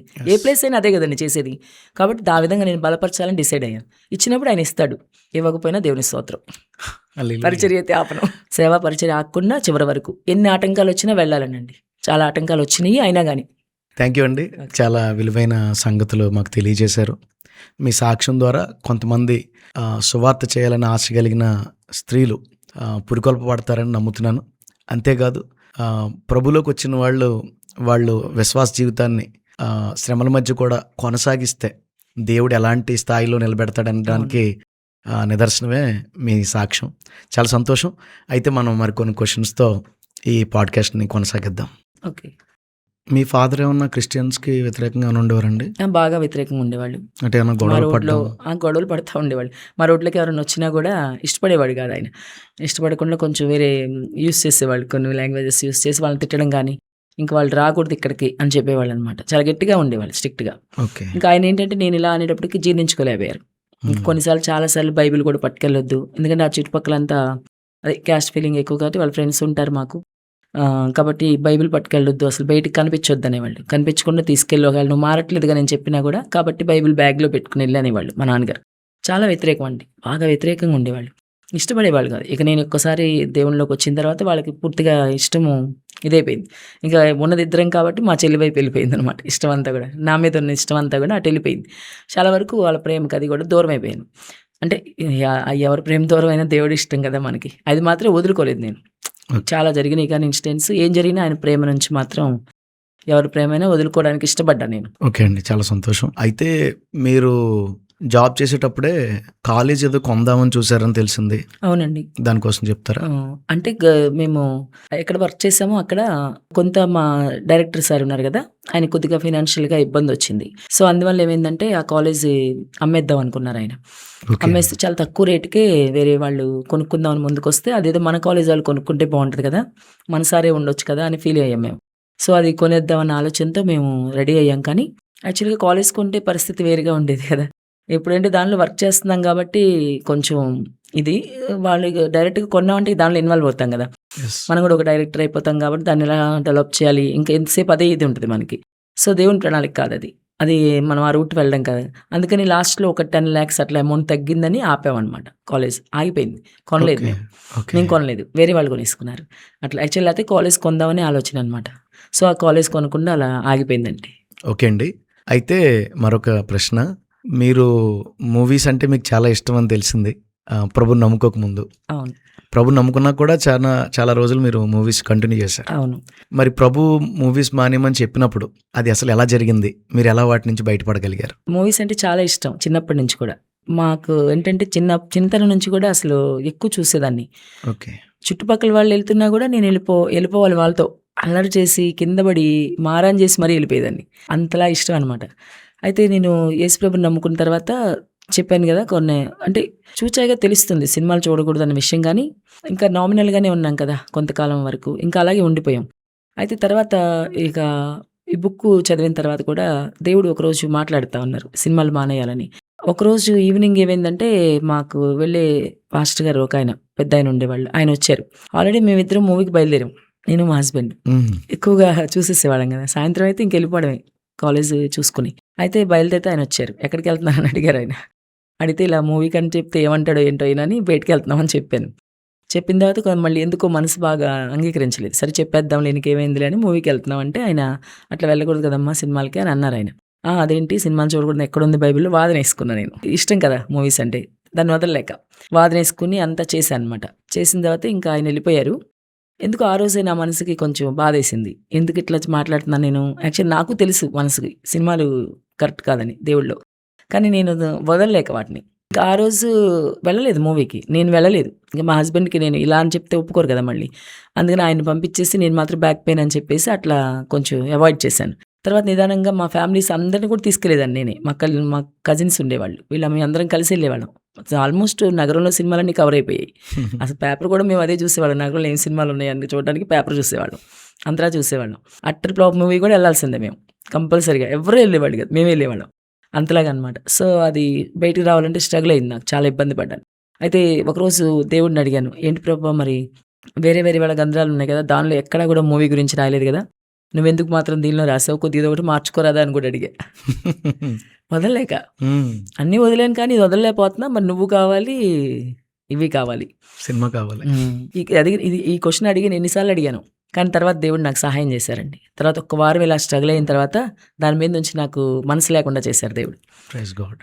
ఈ రోజుకి ఇక ఆ రోజు వదిలేసాను. ఇక మళ్ళీ ఎప్పటికి కూడా దాని జోలికి వెళ్ళలేదండి.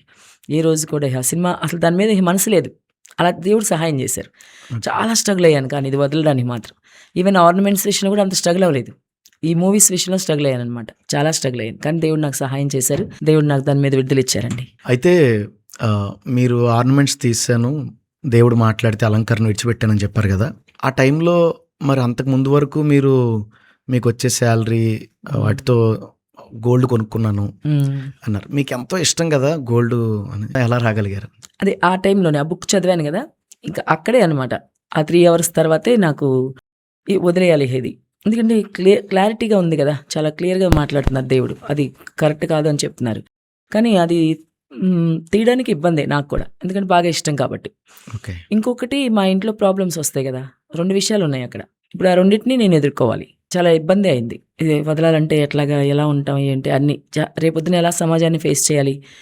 జాబ్‌కి హోల్డర్ కదా! ఇంకా అప్పుడు ఈ జాబ్ రిజైన్ చేయలేదు. ఓకే. ఇంకో 1 ఇయర్ చేశాననమాట అప్పుడు. జాబ్‌కి వెళ్ళాలి కదా మళ్ళీ. అట్లా కూడా ఇబ్బంది పడ్డాను. వీళ్ళు అందరి గురించి. మా ఫాదర్ అయితే ఒక మాట అన్నారు. నువ్వు ఇలా ఆర్నమెంట్స్ తీసేసి జాబ్‌కి వెళ్తే మీ సార్ జాబ్ కూడా తీసేస్తారన్నారండి. ఇలా మాట్లాడారు ఆయన. నేనన్నాను అదేంటి ఆర్నమెంట్స్ చూసి జాబ్ ఇచ్చాడేంటి ఆయన? ఒకవేళ నిజంగానే నువ్వు అన్నట్లు నేను ఇలాగ వెళ్తా కాలేజ్‌కి. ఆయన గనక ఆర్నమెంట్స్ తీశానని గనక నా జాబ్ తీసేస్తే నేను అక్కడ ఉండకపోవడమే మంచిది. అంటే ఆయన నా అందానికి ప్రాధాన్యం ఇస్తున్నారా? లేకపోతే నా టాలెంట్‌కి ఇస్తున్నారా? ఇది తెలిసిపోద్దిగా మరి. కాబట్టి అలా అనుకుని మా నాన్నగారితో చెప్పి వెళ్ళానండి. కానీ దేవుడి సహాయం ఏంటి, ఆయన ఒక్కరోజు అడగను కూడా అడగల. అసలు ఇష్యూనే కాలేదు. దేవుడు సహాయం చేశారు. కానీ అంటే నేను ఒకటే మాట అనుకున్నాను. ఇందాక కూడా మీకు చెప్పాను సాక్ష్యంలో. ఇప్పుడు నాకు నా ముందున్న ఆప్షన్ ఏంటంటే ఇవన్నీ వదలాలి, లేదంటే యేసు. ఎవరో ఒకరిని వదిలేయాలి నేను. లోకమా ప్రభువా? అంతే కదా, ఇవన్నీ లోకం నా దగ్గర ఉన్నవన్నీ, సినిమాలే కానివ్వండి, లేకపోతే ఆర్నమెంట్స్ కానివ్వండి, ఈ ఖరీదైన వస్త్రాలు అన్నీ ఉన్నాయి ప్రస్తుతానికి.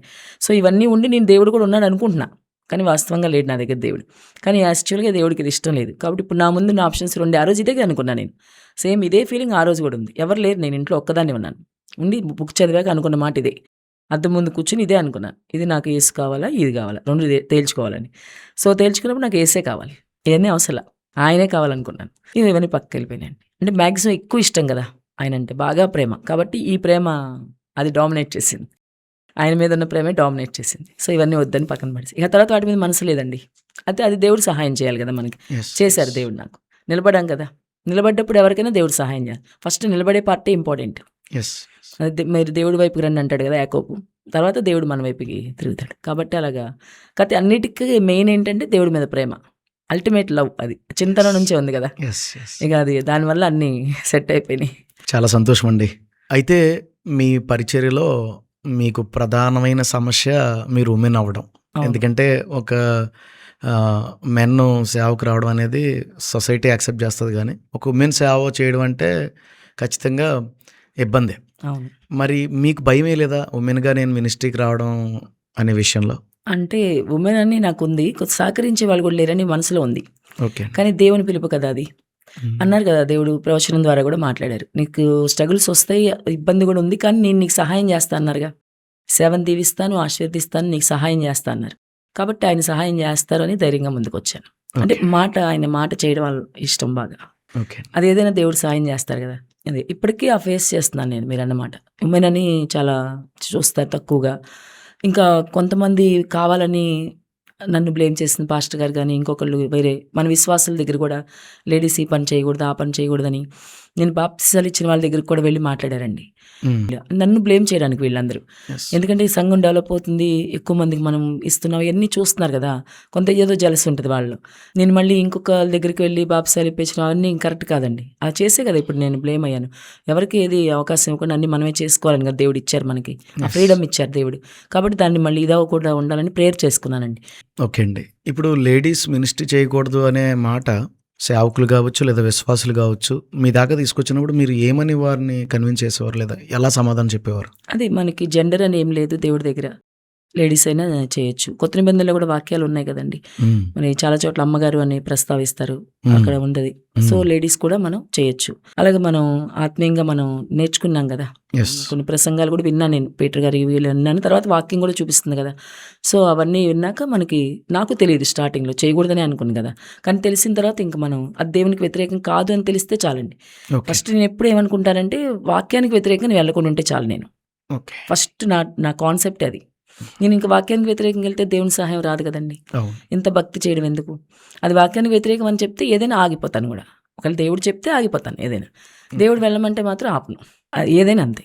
మనుషుల మాట అవసరం లేదు, దేవుడు చెప్పాడు కాబట్టి ఈరోజు నేను మినిస్ట్రీ ముందుకు వెళ్తున్నాను. అది తప్పు కాదని నాకు మనసుకు కూడా తెలుసు, దేవుడికి కూడా తెలుసు, కాబట్టి ముందుకు తీసుకెళ్తున్నాడు.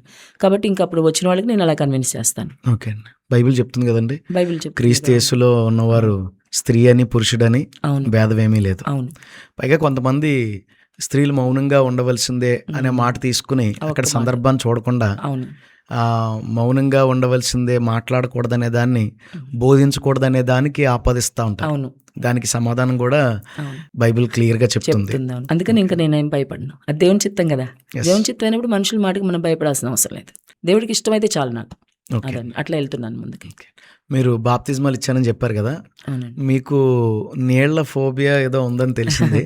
మరి నీటిలోకి దిగి ఎలా బాప్తిజం ఇచ్చారు? అదే అండి, నాకు చిన్నప్పటి నుంచి నీళ్ళ భయం అసలు. మా చిన్నప్పుడు మా సిస్టర్ నన్ను కొంచెం ఆడుకుంటుంటే, చిన్నప్పుడు మా అమ్మమ్మ వాళ్ళ ఇంట్లో ఒక బావి ఉండేది అక్కడ, ఎత్తుకి దగ్గరగా అనమాట, హైట్ ఉంటాయి కదా బావిలు, అట్లా కాకుండా కిందకు ఉండేది అనమాట. అది బాగా చిన్న వయసులో మా సిస్టర్ నేను ఆడుకుంటూ అట్లా తోసేసింది చెల్లి, దానిలో పడిపోయాను నేను చిన్న వయసులోనే.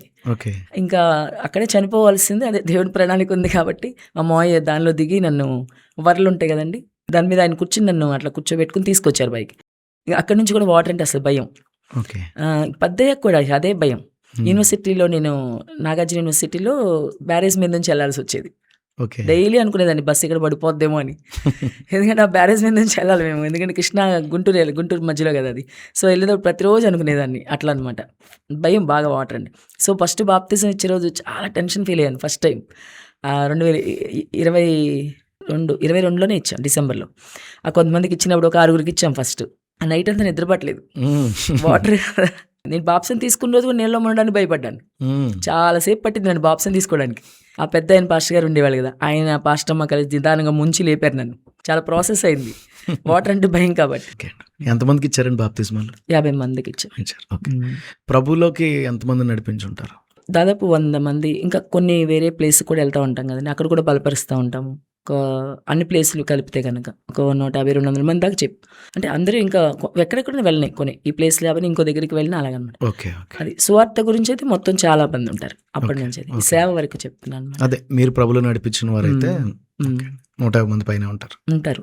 ఓకే అండి, చాలా సంతోషం. అయితే మీరు సేవకు వచ్చిన తర్వాత మీ అత్తవారింటి దగ్గర నుంచి కానీ అమ్మగారింటి దగ్గర నుంచి కానీ ఏమన్నా సమస్యలు ఎదుర్కొన్నారా? అత్తయ్య వైపు ఎదుర్కోవడానికి లేదండి. ఆవిడ మాకన్నా ముందే బాప్సం తీసుకున్నారు, అత్తయ్య మోయ. Okay, praise god. అంటే యాక్చువల్లీ దేవుళ్ళో ఉన్నారు వాళ్ళు ఆల్రెడీ. సో ఆవిడ ద్వారా మాకు ఇబ్బంది లేదు. అమ్మ వైపు అంటే ఇంకా వాళ్ళకి అసలు దేవుడే తెలియదు కదా, సేవ ఏంటో తెలియదు, సువార్త ఏంటో తెలియదు. ఇంకేం చెప్తా ఉండి వాళ్ళకి నేనేం చేస్తాను నాకు తెలియదు, చేసినా వాళ్ళకి అనవసరం, పట్టించుకోరు కదా. ఇప్పుడు నేను ఇలాగ పాస్టర్ అయిన అమ్మ ఇట్లా అంటే ఆమెకే అంటది, ఆమెకి తెలియదు కదా. మా సిస్టర్ వాళ్ళకి కూడా ఇంకేముందండి, డిఫరెన్స్ ఏం లేదు. యేసులోకి వెళ్ళారని వాళ్ళకి ఇబ్బంది. ఇక దీనిలో సేవ ఒకటి ఉంటుంది, సువార్త ఒకటి ఉంటుంది, వాళ్ళకి ఏం తెలియదు. ఇంకేం లేదు అబ్జెక్షన్. ఇక అదే పూర్తిగా వ్యతిరేకత, ఆ వ్యతిరేకత కొనసాగిద్ది. ఇక వదిలేశారుగా మనని, ఆ రోజు నిలబడ్డాం గట్టిగా, నీ ఇష్టం అని వదిలేశారు కదా. మనసులో ఏదన్నా అనుకొని పైకి మాట్లాడతారు, ఇంకా అంతే. అబ్జెక్షన్స్ ఏం లేవండి. సొంత వైపులో ఏమి ఇబ్బంది లేదు. అలా అనమాట. ఇప్పుడు బయట చాలా మంది నామకార్థ క్రైస్తవులు వాక్య విరుద్ధమైన వ్యక్తులు ఎక్కువ కనిపిస్తున్నారు కదండి, పరిచర్యలో కానీ సేవకుల్లో కానీ విశ్వాసుల్లో కానీ. వాళ్ళ వల్ల మీ ఫ్యామిలీస్ ఏమన్నా మిమ్మల్ని అనటం కానీ ఇబ్బంది పెట్టడం కానీ చేస్తారండి?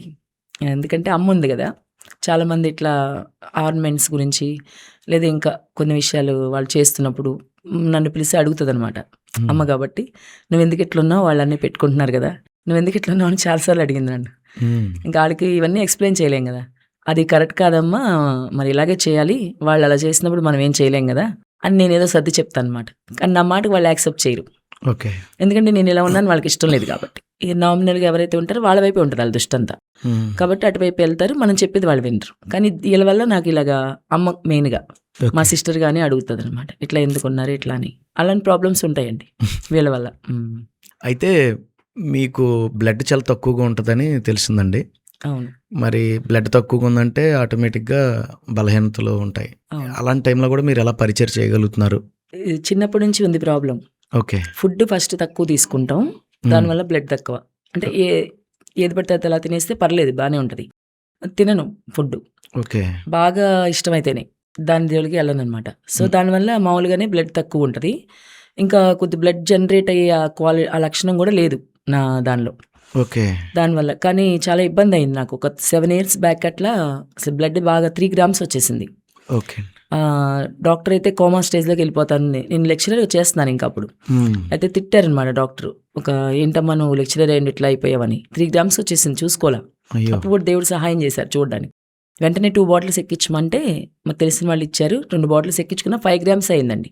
ఇంకా నేను ప్రేయర్ చేసుకున్నాను, ప్రభా మరి ఇట్లా అయింది, చేయడం తప్పే నేను ఫుడ్ తీసుకోపోవడం, కానీ ఒకసారి క్షమించి మరి ఈ ట్యాబ్లెట్స్ వేసుకోమన్నారండి. ఫస్ట్ నేను ట్యాబ్లెట్స్ అంటేనే నాకు వ్యతిరేకం, ఇష్టపడను నేను వేసుకోవడానికి. ఇంగ్లీష్ మెడిసిన్ నచ్చదు, ఎక్కువ హోమియోపతి వాడుతూ ఉంటాను. సో ఇప్పుడు మరి ఇంగ్లీష్ ట్యాబ్లెట్స్ వేసుకోవాలి బ్లడ్ పెరగడానికి.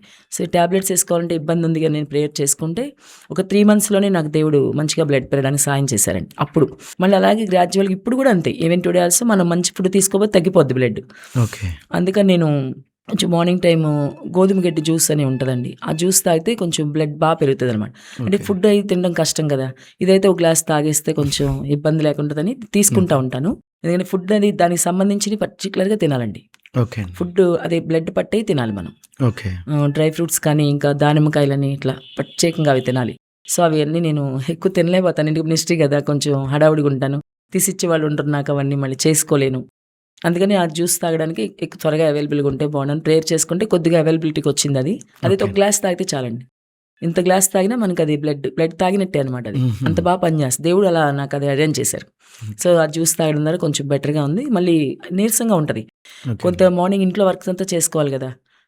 నేను చాలాసార్లు అనుకుంటాను, ఉమెన్గా ఉండడం వల్ల కదా ఇవన్నీ చేయాల్సి వచ్చింది. జెంట్స్కి అయితే అంత ఇబ్బంది ఉండదు. నేను ఇంట్లో వర్క్ అంతా చేసుకోవాలి, మళ్ళీ అప్పటికే నీరసం వచ్చేద్ది ఒకసారి. మళ్ళీ తర్వాత ఈ ఆన్లైన్ మినిస్ట్రీ ఉంటుంది కదా, మళ్ళీ అవన్నీ రెడీ చేసుకోవాలి కదా. మరి డైలీ మెసేజ్ అది రావాలంటే దానికి స్క్రిప్ట్ రాసుకోవాలి. 2 నిమిషాలు అని స్క్రిప్ట్ రాసుకోవాలి, మళ్ళీ రికార్డింగ్ చేసుకోవాలి, అది మళ్ళీ అది వీడియో రెడీ అవ్వాలి, ఇవన్నీ కూడా ఉంటాయి కదా. సో ఇవన్నీ చేసుకోవాలి. ప్లస్ ఇంకా మినిస్ట్రీ అంటే తెలిసిందే కదా, ఖాళీ ఉండదు. ఎవరో ఒకరు ఫోన్ చేస్తారు, మా బాగాలేదు రండి అమ్మా ఇంటికి రండి, రాకపోతే అడుగుతారు మళ్ళీ ఏంటి రాలేదని కూడా. ఇలా చాలా ఉంటుందండి. సో ఇవన్నీ చేయాలంటే చాలా టైర్డ్ అయిపోతాను ఒకసారి బాగా. అయినా కానీ దేవుడు సహాయం చేస్తారు నాకు, ఎందుకంటే ప్రభు సహాయం కదా ఏదైనా. ఎక్కడికక్కడ మాట్లాడుకుంటూనే ప్రార్థన చేసుకుంటూ వెళ్ళిపోతాను నేను. సహాయం చేయవా ప్రభా, సహాయం చేయవా. ఎక్కువగా ఆ నామస్మరణ, యేసయ్య సహాయం చేయని మనసులో అనుకుంటానే ఉంటారు కంపల్సరిగా. ఇంకా అలా దేవుడి సహాయం ద్వారా ముందుకెళ్తున్నానండి. లేకపోతే నా వల్ల అయితే ఏం కాదు, చాలా బలహీనడాలి. యాక్చువల్లీ నేను చేసే పనికి కానీ నాకున్న ఆరోగ్యానికి కానీ సెట్ అవ్వదు. ఓకే అండి. ఓకే. కానీ ప్రతిసారి దేవుడి సహాయం. కొన్నిసార్లు అసలు వెళ్ళలేకపోతే అంటారు కదా, బలవంతంగానే పట్టు బిగించి నేను వెళ్ళిపోతాను, ఆగడానికి వీల్లేదని. ఎందుకంటే ఒకసారి మనం అలా ఆగేమంటే ఇంకా అది వెళ్ళలేము ముందుకు మళ్ళీ. అందుకని దేవుడు ఎక్కడ ఆగకూడదు అనే ఒక కాన్సెప్ట్ అనమాట. బలహీనంగా ఉన్నా సరే దేవుడు సాయం చేస్తారు, ఎలాగైనా ఈ పని వెళ్ళిపోవాలి ముందుకు నేను, అట్లా చాలా పట్టుదలగా అనమాట, ఎలాగైనా ఆగకూడదు అని దేవుని సహాయం. చాలా సంతోషం అండి. మీరు యూట్యూబ్ ఛానల్లో ప్రతిరోజు ఒక వీడియో అప్లోడ్ చేస్తున్నారు. అయితే కొన్ని వీడియోస్ పర్వాలేదు బాగానే వెళ్తాయి, కానీ కొన్ని వీడియోస్ పెద్ద రీచ్ ఉండదు. అలాంటప్పుడు ఎందుకు ఇది అని ఎప్పుడైనా అనిపించిందా? అసలు వ్యూస్ చూడండి నేను. మీరు చెప్తే చెప్తున్నా, ఇప్పుడు నాకు తెలిసింది. ఓకే. వ్యూస్ వేసి చూడండి. నేను చేయాలనుకుని దేవుడు నాకు ప్రేరేపించింది, స్క్రిప్ట్ రాస్తాను, పెడతాను. వ్యూస్ ఎన్ని వచ్చినా సరే, ఒకళ్ళు చూసినా నాకు మంచిదే. ఆ ఒక్కళ్ళైనా బలపడాలి కదా. అవునండి. అసలు చూడండి, నేను వ్యూస్ నేను రీచ్ వీడియో పెట్టి వదిలేస్తాను అంతే. అసలు ఏ రోజు కూడా నేను త్వరగా దానిలోకి వెళ్ళడం కానీ చూడడం కానీ చేయను. నేను నాకు డైలీ మెసేజ్ వెళ్ళిందా లేదా, దానిలో ఏమైనా మిస్టేక్స్ ఉన్నాయో లేదు చూసుకోవడం, టైపింగ్ చేసినప్పుడు దానిలో ఉన్నాయి పర్ఫెక్ట్గా అది వెళ్తాం, అంతవరకు కావాలి నాకు. కొన్ని దానికి వీసు ఉండవని కూడా ఇప్పుడు మీరు చెప్తే నాకు తెలిసింది. అసలు నేను చూడను, ఎందుకంటే కొంచెం అలాగ మళ్ళీ ఫీలింగ్స్ వస్తాయి కదా. దేవుడు మనకు అంతే కదండి చెప్పారు, వ్యూస్తో పని లేదు మనకి, మంచిగా వెళ్ళాలి. అదే మనం ఏమైనా సరి చేసుకోవాల్సి ఉంటే సరి చేసుకుంటాం అంతవరకు. కానీ మనం వ్యూస్ని బట్టి మనం చేయకూడదండి. కనీసం ఒక్క వ్యూ వచ్చినా ఏమో ఒక్కళ్ళే బలపడటానికి దేవుడు చేపించాడేమో కదా. అందుకని అలా అనుకుంటానే ఎప్పుడు కూడా నిరుత్సాహపడినండి నేను. ఖచ్చితంగా దేవుడు ఇచ్చిన స్క్రిప్ట్ అయితే మాత్రం దేవుడు ఇవ్వాలి నాకు. మధ్యలో కూడా కొన్ని వీడియోస్ పెడతా ఉంటాను కదా, అవి కూడా దేవుడు స్క్రిప్ట్ ఇచ్చినప్పుడు రాసుకుని చేసేస్తానండి. ఇంక వ్యూస్లో మనకు పని లేదు. మరి వ్యూస్ లేకుండా ఏమి ఉండవండి. నేను అనేది తక్కువ వ్యూస్ వచ్చినప్పుడు అనుకున్నాను, బట్ మీరు వ్యూస్ చూడండి అన్నారు కాబట్టి మీరు చెప్పిన మాట మాకు కూడా చాలా ఎంకరేజింగ్. ఎందుకంటే ఏదైనా ఒక షార్ట్ ఫిల్మ్ చేసినా, లేదంటే ఏదైనా ఇటువంటి పాడ్కాస్ట్ చేసినా వ్యూస్ బాగా వెళ్తున్నప్పుడు ఎంకరేజ్ చేయబడతాం. వ్యూస్ తక్కువ వస్తున్నాయనేసరికి ఒకలాంటి డిస్కరేజ్మెంట్ వస్తుంది. కానీ అసలు వ్యూస్నే చూడను, దేవుడు చెప్పాడు కాబట్టి నేను చేసుకుంటూ వెళ్తాననే మాట మాత్రం చాలా మంచి విషయం అండి. చాలా సంతోషం. అయితే నెక్స్ట్ క్వశ్చన్ ఏంటంటే, సువార్త చేస్తున్న వారు చాలా మంది బయట ఉన్నారు. సువార్త చేసేవారికి మీరు ఇచ్చే సలహాలు ఏంటి? సువార్త చేసామంటే ఉద్దేశం ఆత్మ రక్షించబడాలి, అది కాన్సెప్ట్ వెళ్ళాలి. చాలా మంది ఏం చేస్తున్నారంటే, మేము సువార్త చేయాలి కాబట్టి చేస్తాం, పలానా ఏరియా కవర్ చేయాలి, లేకపోతే ఈ ఏరియా కవర్ చేయాలని. కానీ సువార్త చేయడం కాన్సెప్ట్ ఏంటంటే, అసలు యాక్చువల్గా సువార్త అంటే అర్థం మంచి వార్త. మంచి వార్తను ఎందుకు చెప్తామండి? వాళ్ళు రక్షించబడాలనే కదా. ఇప్పుడు దేవుడు చెప్పింది కూడా అదే కదా, మీరు సర్వలోకానికి వెళ్ళండి, సర్వ సృష్టికి సువార్త ప్రకటించండి. ఇప్పుడు నమ్మి పాపసం పొందినోడు రక్షించబడతాడు. మరి అంతే కదా. అంటే సువార్త అనేది ఏంటంటే మొక్కుబడిగా చేయకూడదు ఎవరు కూడా. నేను మొక్కుబడిగా చేసే సువార్తకి మనకి అంటే, ఇది ఏరియా కవర్ చేశాను నేను, ఈరోజు ఈ ఏరియా అయిపోయిందిరా అమ్మయ్య, ఈరోజు ఏరియా అయిపోయింది, ఏంటి ఉపయోగం? మనం సువార్త చేసాము కానీ వాళ్ళకి ఏంటి? ఇప్పుడు మళ్ళీ ఒక పాంప్లెట్ ఇవ్వగానే రారు కదండి వాళ్ళు. ఎవరు వేసి నమ్ముతున్నారు ఇప్పుడు? అంతేనే కదా కాన్సెప్ట్. నేనైతే నా ఉద్దేశంలో నేను ఎప్పుడు ఇలా చేస్తానంటే, నేను సువార్త చేసామంటే ఆత్మ రక్షించబడాలి, దానివల్ల ఉపయోగం ఉండాలి కదా మనం చేసిన దానికి. సైలెంట్గా వెళ్తాం, నడుచుకుంటూ వెళ్ళినా, లేకపోతే ఇంకొకరు ఎవరైనా గట్టు మీద కూర్చున్నా, లేకపోతే ఇంకోళ్ళు సైలెంట్గా కూర్చుని పక్కన సువార్త చెప్తాను నేను, యేసు ప్రభు గురించి కొన్ని మాటలు ఊరికే వాళ్ళతో క్యాజువల్గా మాట్లాడుతూ. నేనేదో సువార్త చేస్తున్నాను వెళ్ళినట్టుగా కూడా కాకుండా అనమాట, లైట్గా ఒక పాంప్లెట్ ఇవ్వడం, చదువుకొని అనడం, వాళ్ళతో మాట్లాడుతూనే జస్ట్ మధ్యలో ఈ ఎంటర్ చేస్తాం అనమాట. యేసు ప్రభు అంటే ఇష్టమైనా అని స్టార్ట్ చేస్తాం. అలా నిదానంగా వాళ్ళతో మాట్లాడి చాలా వరకు 90% ఇష్టమని చెప్తారండి, లేని వాళ్ళు ఉండరు. ఆ ఇష్టం మనం జాగ్రత్తగా నిదానంగా మనం వాళ్ళని నడిపించుకోవడం, ఏమైనా సమస్యలు ఉన్నాయా ఇంట్లో అడగడం, నిదానంగా వాళ్ళకి ఏమైనా సమస్య ఉంటే మనం ప్రార్థన చేయడం. అంటే అందరూ ఒప్పుకుంటారని కాదు, కనీసం ఒక 10 మందికి చెప్పామనుకోండి, 20 మందికి ఒక్కరు కనెక్ట్ అవుతారు దేవుడికి.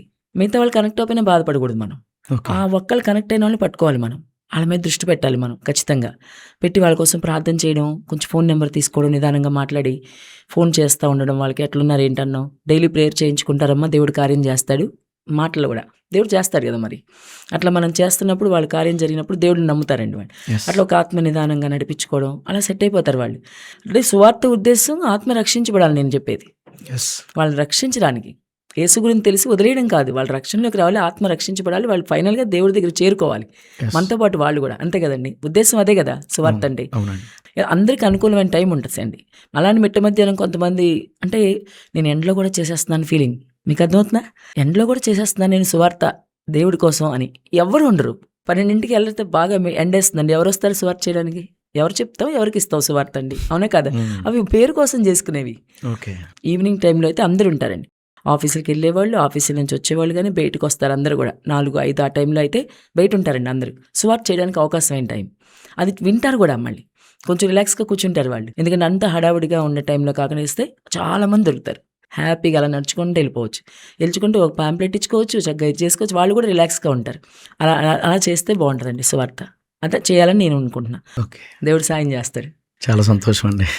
మంచి సలహాలతో కూడిన విషయాలు చెప్పారు. అయితే ఇప్పుడు ఒకటి సువార్త చేస్తున్నానని చెప్పారు, రెండోదేమో యూట్యూబ్లో వీడియోస్ చేస్తున్నారు. ఈ రెండు కాకుండా మళ్ళీ చర్చ్ నడిపించుకోవాలి, ఎవరైనా ప్రేయర్స్ పెట్టమంటే ప్రేయర్స్ పెట్టాలి. వీటన్నిటితో పాటు మీరు ఉమెన్ కాబట్టి ఇంట్లో వంట, బట్టలు అన్నీ మీరే చూసుకోవాలి. ఫ్యామిలీ, మినిస్ట్రీ రెండింటిని ఎలా బ్యాలెన్స్ చేయగలుగుతున్నారు? అది ఒక్కోసారి ఇబ్బంది అవుతుంది. అదే మెయిన్గా అనమాట. నీరసం అయిపోద్ది. అంటే హెల్త్ బాగోపోవడం వల్ల. మంచిగా హెల్తీగా ఉన్న వాళ్ళకి ఇబ్బంది ఉండదు అనుకోండి. నాకు హెల్త్ కొంచెం ఇబ్బంది కాబట్టి రెండు మేనేజ్ చేసుకోవడం కష్టం అవుతుంది. ఇంట్లో వర్క్ కానీ ప్లస్ మినిస్ట్రీ కానీ అంతా కూడా అనమాట. అందుకని మ్యాక్సిమం ఎర్లీగా లెగిస్తాను నేను. ఫస్ట్ సక్సెస్ అది. ఓకే. ఎందుకంటే రెండు బ్యాలెన్స్ చేసుకుంటే ఎర్లీగా లేవాలి, లేకపోతే మనకి పని అవ్వదు. అందుకని నైట్ ఎంత లేట్ అయినా మెసేజ్ అని పెట్టి పడుకుంటే 12, 12:30 అయిపోయినా కానీ 5:30 కల్లా లేస్తాను నేను. మరి 5 ఒక్కో రోజు లేవలేకపోతే 5:30 ఓకే. దాటనివ్వను. బాగా పడుకోవాలనిపిస్తుంది ఒకసారి అలసిపోయి, అసలు లేవాలంటే ఏడుపు వచ్చేస్తుంది, అయినా లేస్తాను. లేకపోతే అవదండి మనకి. ఆ రోజు మళ్ళీ ఏదో దేవుడి కోసం ఏదో చేయాలంటే ఆగిపోద్ది ఆ వర్క్. అందుకని ఆ 5:30కి లెగిస్తాను కాబట్టి కంపల్సరీ నా ఇంట్లో వర్క్ అంతా కానీ మొత్తం అంతా మా మదర్ని చూసుకోవాలి, మా హస్బెండ్కి కావాల్సినవన్నీ వాళ్ళకి కొంచెం కొంచెం రెడీ చేసుకుని అన్నీ చేసుకుని ఇంట్లో వర్క్ అంతా చేసుకుని 8:30 లోపు అయిపోయింది అనుకోండి, మ్యాక్సిమం 9 లోపు. తర్వాత నేను మళ్ళీ ఆన్లైన్ వర్క్ చేసుకోవడానికి ప్లస్ బయట మినిస్ట్రీ వర్క్ చేసుకోవడానికి దేవుడు సాయం చేస్తాను. ఇంకా డైలీ రోజంతా పనే కదా, దేవుడి పనే. ఆ టైంలో వీళ్ళకి ఏమేమి ఫుడ్ కావాలో అన్నీ అరేంజ్ చేసుకుంటే అయిపోతుంది. ఆ ఎర్లీగా లేకపోతే అవ్వదు. అది లేవడానికి దేవుడు సహాయం చేస్తున్నారు, లేకపోతే లేవలేమండి. ఎప్పుడన్నా అనిపిస్తూ ఉండదు 7 వరకైనా పడుకుందామని. అస్సలు పడుకుందామని చాలా అనిపిస్తుంది ఒకసారి టైర్డ్ అయిపోయినప్పుడు. ఎప్పుడైనా ఇట్లా మినిస్ట్రీకి వచ్చినప్పుడు మళ్ళీ మెసేజ్ తీసుకుని వెళ్ళినప్పుడు నైట్ 2ంటికి అట్లా పడుకున్నా మళ్ళీ 5ంటికి లేస్తానండి. ఓకే. దేవుడి సహాయం అలా చేయబట్టి నాకు మేనేజ్ చేసుకోగలుగుతాను. కానీ మెయిన్గా ఏంటంటే బలహీనత వల్ల చేసుకోలేకపోతాను. ఒకసారి బాగా నీరసం అయిపోతాను, సడన్గా నీరసం వచ్చేస్తుంది, అసలు ఏం చేయలేనేమో అనిపిస్తుంది. ఒక సండే లీడ్ చేయాలంటే మొత్తం రోజంతా చూసుకోవాలి కదండి. సండే ఉదయాన్నే నీరసం వచ్చేస్తుంది నాకు. పట్టుకుంటా ప్రభు పాదాలు, ఇక ఇది నా వల్ల కాదు ప్రభు, రోజంతా చేయాలి కదా నేను. వర్షిప్ మరి మెసేజ్ తీసుకోవాలి, లీడ్ చేయడం కూడా ఫస్ట్ నుంచి చివరి వరకు మొత్తం చేయాలి నేను. ఒక పూట కాదు కదా, మళ్ళీ ఒక చోట కాదు కదా, మరి అన్నీ చేసుకోవాలంటే కంపల్సరీగా నాకు ఓపిక, ఆరోగ్యం కాబట్టి ప్రభు దగ్గర అడుగుతాను. ఎవ్రీ సండే నాకు ఇదే పాదాలు పట్టుకుని అడిగితే నాకు శక్తి ఇచ్చేస్తాడు. నైట్ అయిపోయిన తర్వాత మళ్ళీ వచ్చి అదే పాదాలు పట్టుకుని థ్యాంక్స్ చెప్తాను. ఓకే. ఈ రోజంతా పని అయిపోయింది, అవ్వలేదు అసలు, వద్దన్నే నీరసం వచ్చింది, రోజంతా పని చేయించుకుంటాడు. దేవుని స్తోత్రం.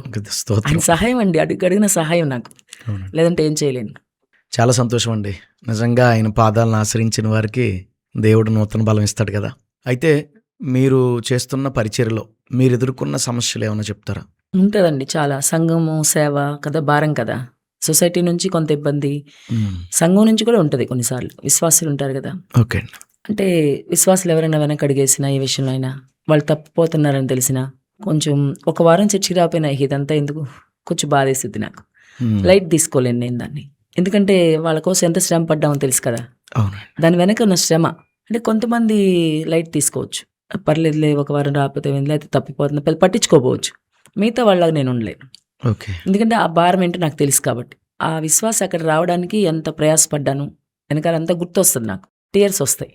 అందుకదే పౌలు అంటాడు కదా, ప్రసవ వేదన నాకు అన్న ఆ విధంగా ప్రసవ వేదన అండి అది, అంతే కదా.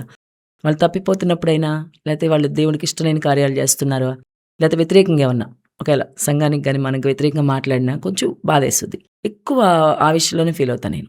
మిగతా విషయాలు పెద్ద కాదు, ఎవరేమన్నా సరే పట్టించుకోను, కానీ లైట్గా అంటే ఒక తుడుచుకుని వెళ్ళిపోవడం అలవాటు అయిపోయింది. ఎక్కువ ఫీల్ అయ్యాను అనుకోండి, మళ్ళీ సేవ చేయలేను నేను. అవును.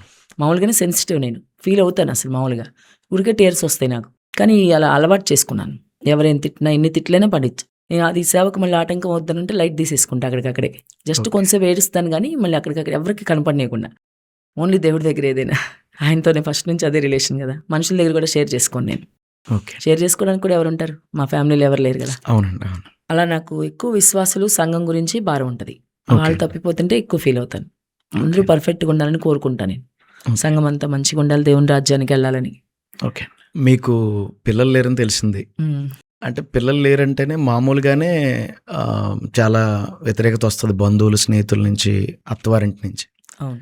అలాంటిది మీరు పరిచర్య చేస్తున్నారు, మరి ఆ పరిచర్యలో కూడా పిల్లలు లేరంటే ఖచ్చితంగా ఇబ్బంది కదండి. దాన్ని మీరు ఎలా ఫేస్ చేస్తున్నారు? అంటే యాక్చువల్గా పిల్లల గురించి అంటే అప్పటికి దేవుడి పనిలోనే ఉన్నా నేను, కానీ నేను హెల్త్ ఇబ్బంది ఉంది, ప్లస్ బలహీనరాలి కదా. నేను అనుకునేదాన్ని మనసులో, ఈ పిల్లలు కానీ అట్లా ఒకళ్ళిద్దరున్నా నేను మళ్ళీ వీళ్ళ కోసం చేయడమే సరిపోద్ది కానీ దేవుడి కోసం ఏమి చేయలేనేమో అనుకునేదాన్ని. కానీ ఒకళ్ళైనా ఉండాలనుకునేదాన్ని నేను కూడా.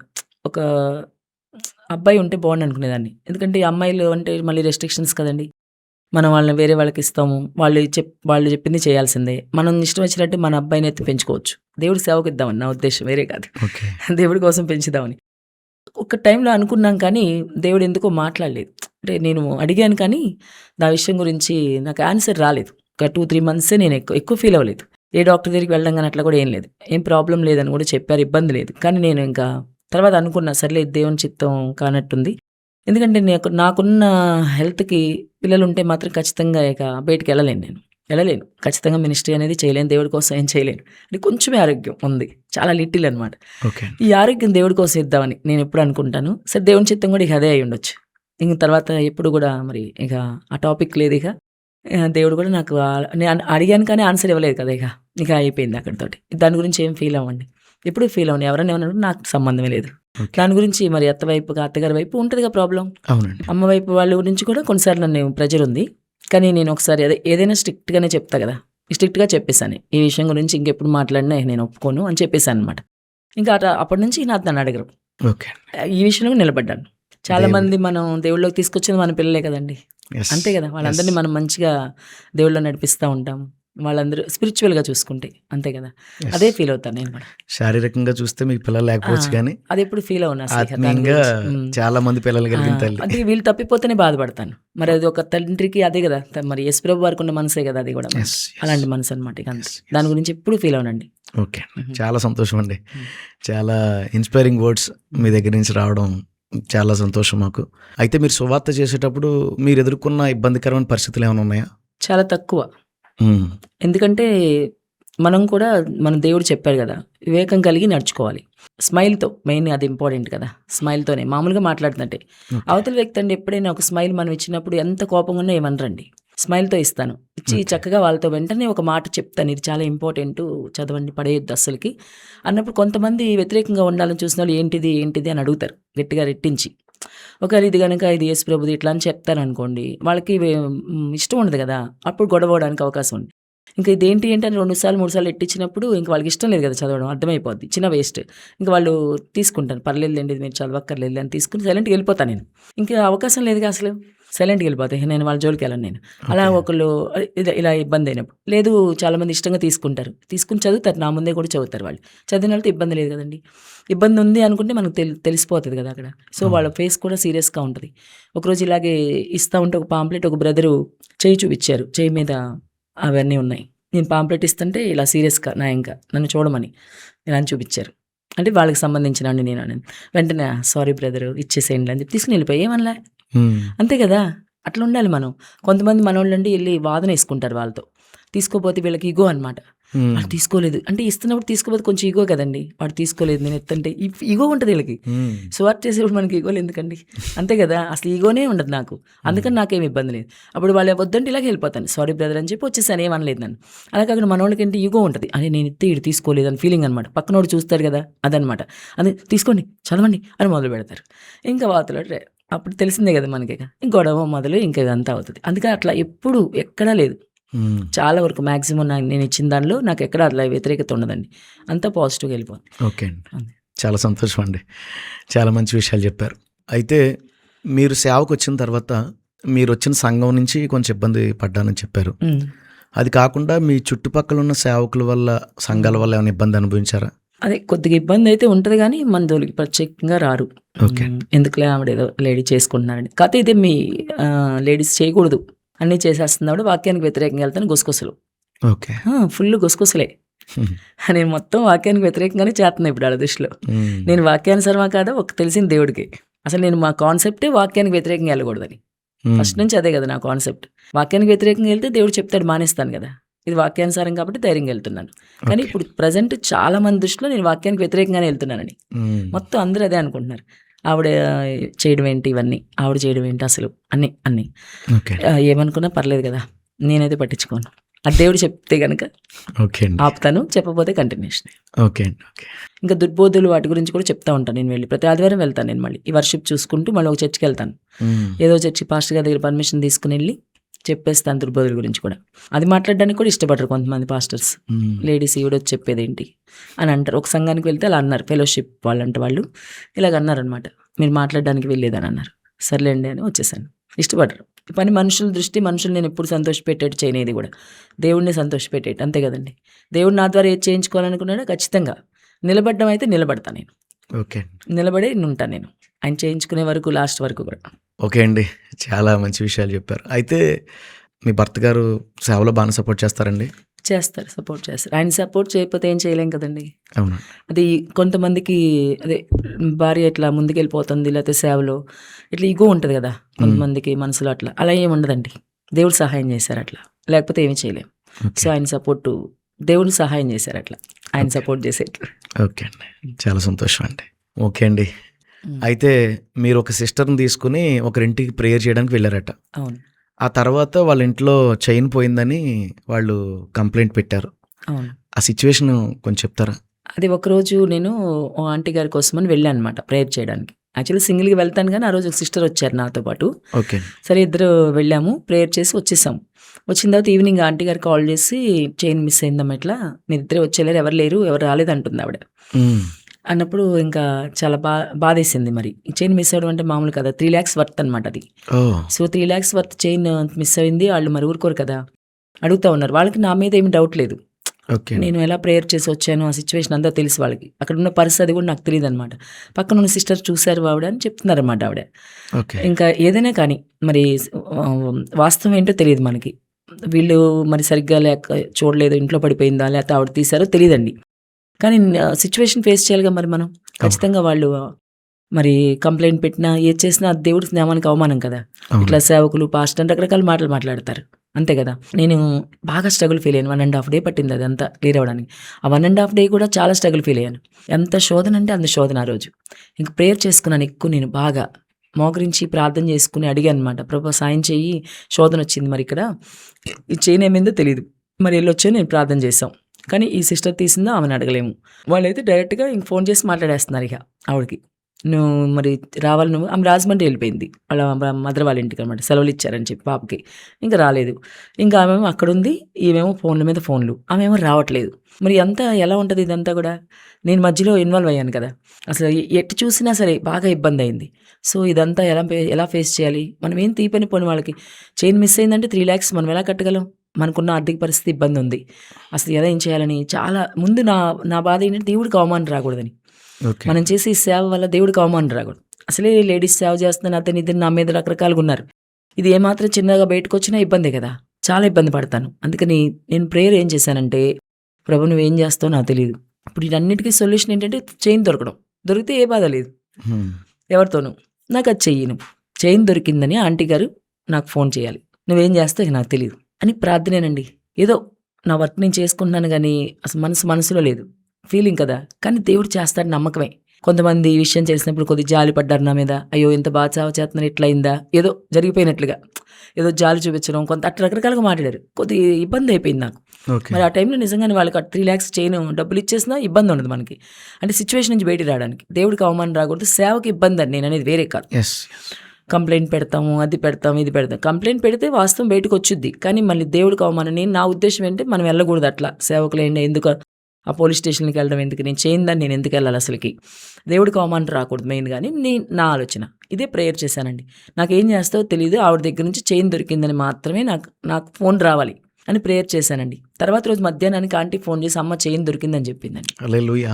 గట్టిగా స్తోత్రాలు చెప్పానండి దేవుడికి. చిన్న పిల్లగా ఒక్కదాని ఉన్న రోజు ఇంట్లో, రాజుగారు రాలేదు ఇంకా, మా హస్బెండ్. చిన్న పిల్లలాగా ఎగిరాను నేను. స్తోత్రాలు వేసాయని పాట పాడుకుంటూ, మన పాట ఉంది కదా, స్తోత్రాలు వేసాయని పాడుకుంటూ చిన్న పిల్లలాగా ఎగిరి ఏడుస్తున్నా నేను, నాకే తెలియట్లేదు. అదే విధంగా నేను ఏదైతే అడిగానో అదే విధంగా వచ్చింది ఆన్సర్. ఫోన్ చేసి ఆవిడ చైన్ దొరికిందని మాటే కదా అడుగుతున్నాను నేను, అదే దొరికింది. మిగతా విషయాలు పక్కన పెట్టండి, ఎవరు తీశారు ఏంటి ఇవన్నీ పక్కన, నాకు కావాల్సిన ఆన్సర్ అదే అనమాట. అదే వచ్చింది. ఎంతలా హ్యాపీగా ఫీల్ అయ్యానో, చిన్నపిల్లలాగా నేను సంతోషపడ్డాను. దేవుని స్తోత్రాలు చెప్పుకున్నాక ఒక సిస్టర్, నేను ఇద్దరం కలిసి ప్రేయర్ చేసుకునేవాళ్ళం. ఆ సిస్టర్కి ఫోన్ చేశాను, ఇలా నిన్న మనం ప్రేయర్ చేసుకున్నాం కదా, దేవుడు ఇలా సాయం చేసేది దొరికిందని సంతోషపడ్డాను. తర్వాత ఇప్పటికీ కూడా ఇంకా ఆవిడ కూడా వదిలేశారు ఆ విషయం. దొరికింది వాళ్ళకి ఇంట్లో దొరకలేదు, ఆ వెళ్ళి దారిలో పడేసింది. ఎవరు పడేశారో తెలియదు. ఓకే. వాళ్ళు అలా చెప్తున్నారు కూడా తెలీదు. ఈ అమ్మాయి నేను తెలియదు అంటది, వాళ్ళేమో ఇంట్లో దొరికింది అంటున్నారు. ఒకవేళ ఇంత సీన్ చేశాం కదా, ఏమంటారని ఇంట్లో దొరికితే ఒకవేళ వాళ్ళే పడేశారో తెలియదు. ఓకే. లేదా ఈ అమ్మాయి వెళ్ళి అక్కడ పడేసిందో తెలియదండి. ఇప్పటికీ మిస్టరీ అది. కానీ నాకు చైన్ దొరికింది. హల్లెలూయా. దేవుడు నా పక్షం ఉండి కార్యం చేశాడండి. అసలు ఎంత ఏడ్చానో దేవుడు నిజంగా ఆ రోజు. ఎంతలాగా అసలు నాకు ఆన్సర్ అలాగ వచ్చేసింది అనమాట. ఆ చైన్ దొరకడే సొల్యూషన్ అక్కడ మనకి. ఓకే. చుట్టుపక్కల కెమెరాలు ఉన్నాయి, సీసీ కెమెరాలు, చూద్దామని అనుకున్నారు. అన్ని అనుకున్నా కానీ అంటే ఎవరిని బ్లేమ్ చేయకూడదు అనుకుంటుంటాడు దేవుడు. ఓకే. సో అవన్నీ తీయకుండా అట్లా అయిపోయింది. వాళ్ళు కూడా ఇంకెవరిని బ్లేమ్ చేయదలుచుకోలేదు.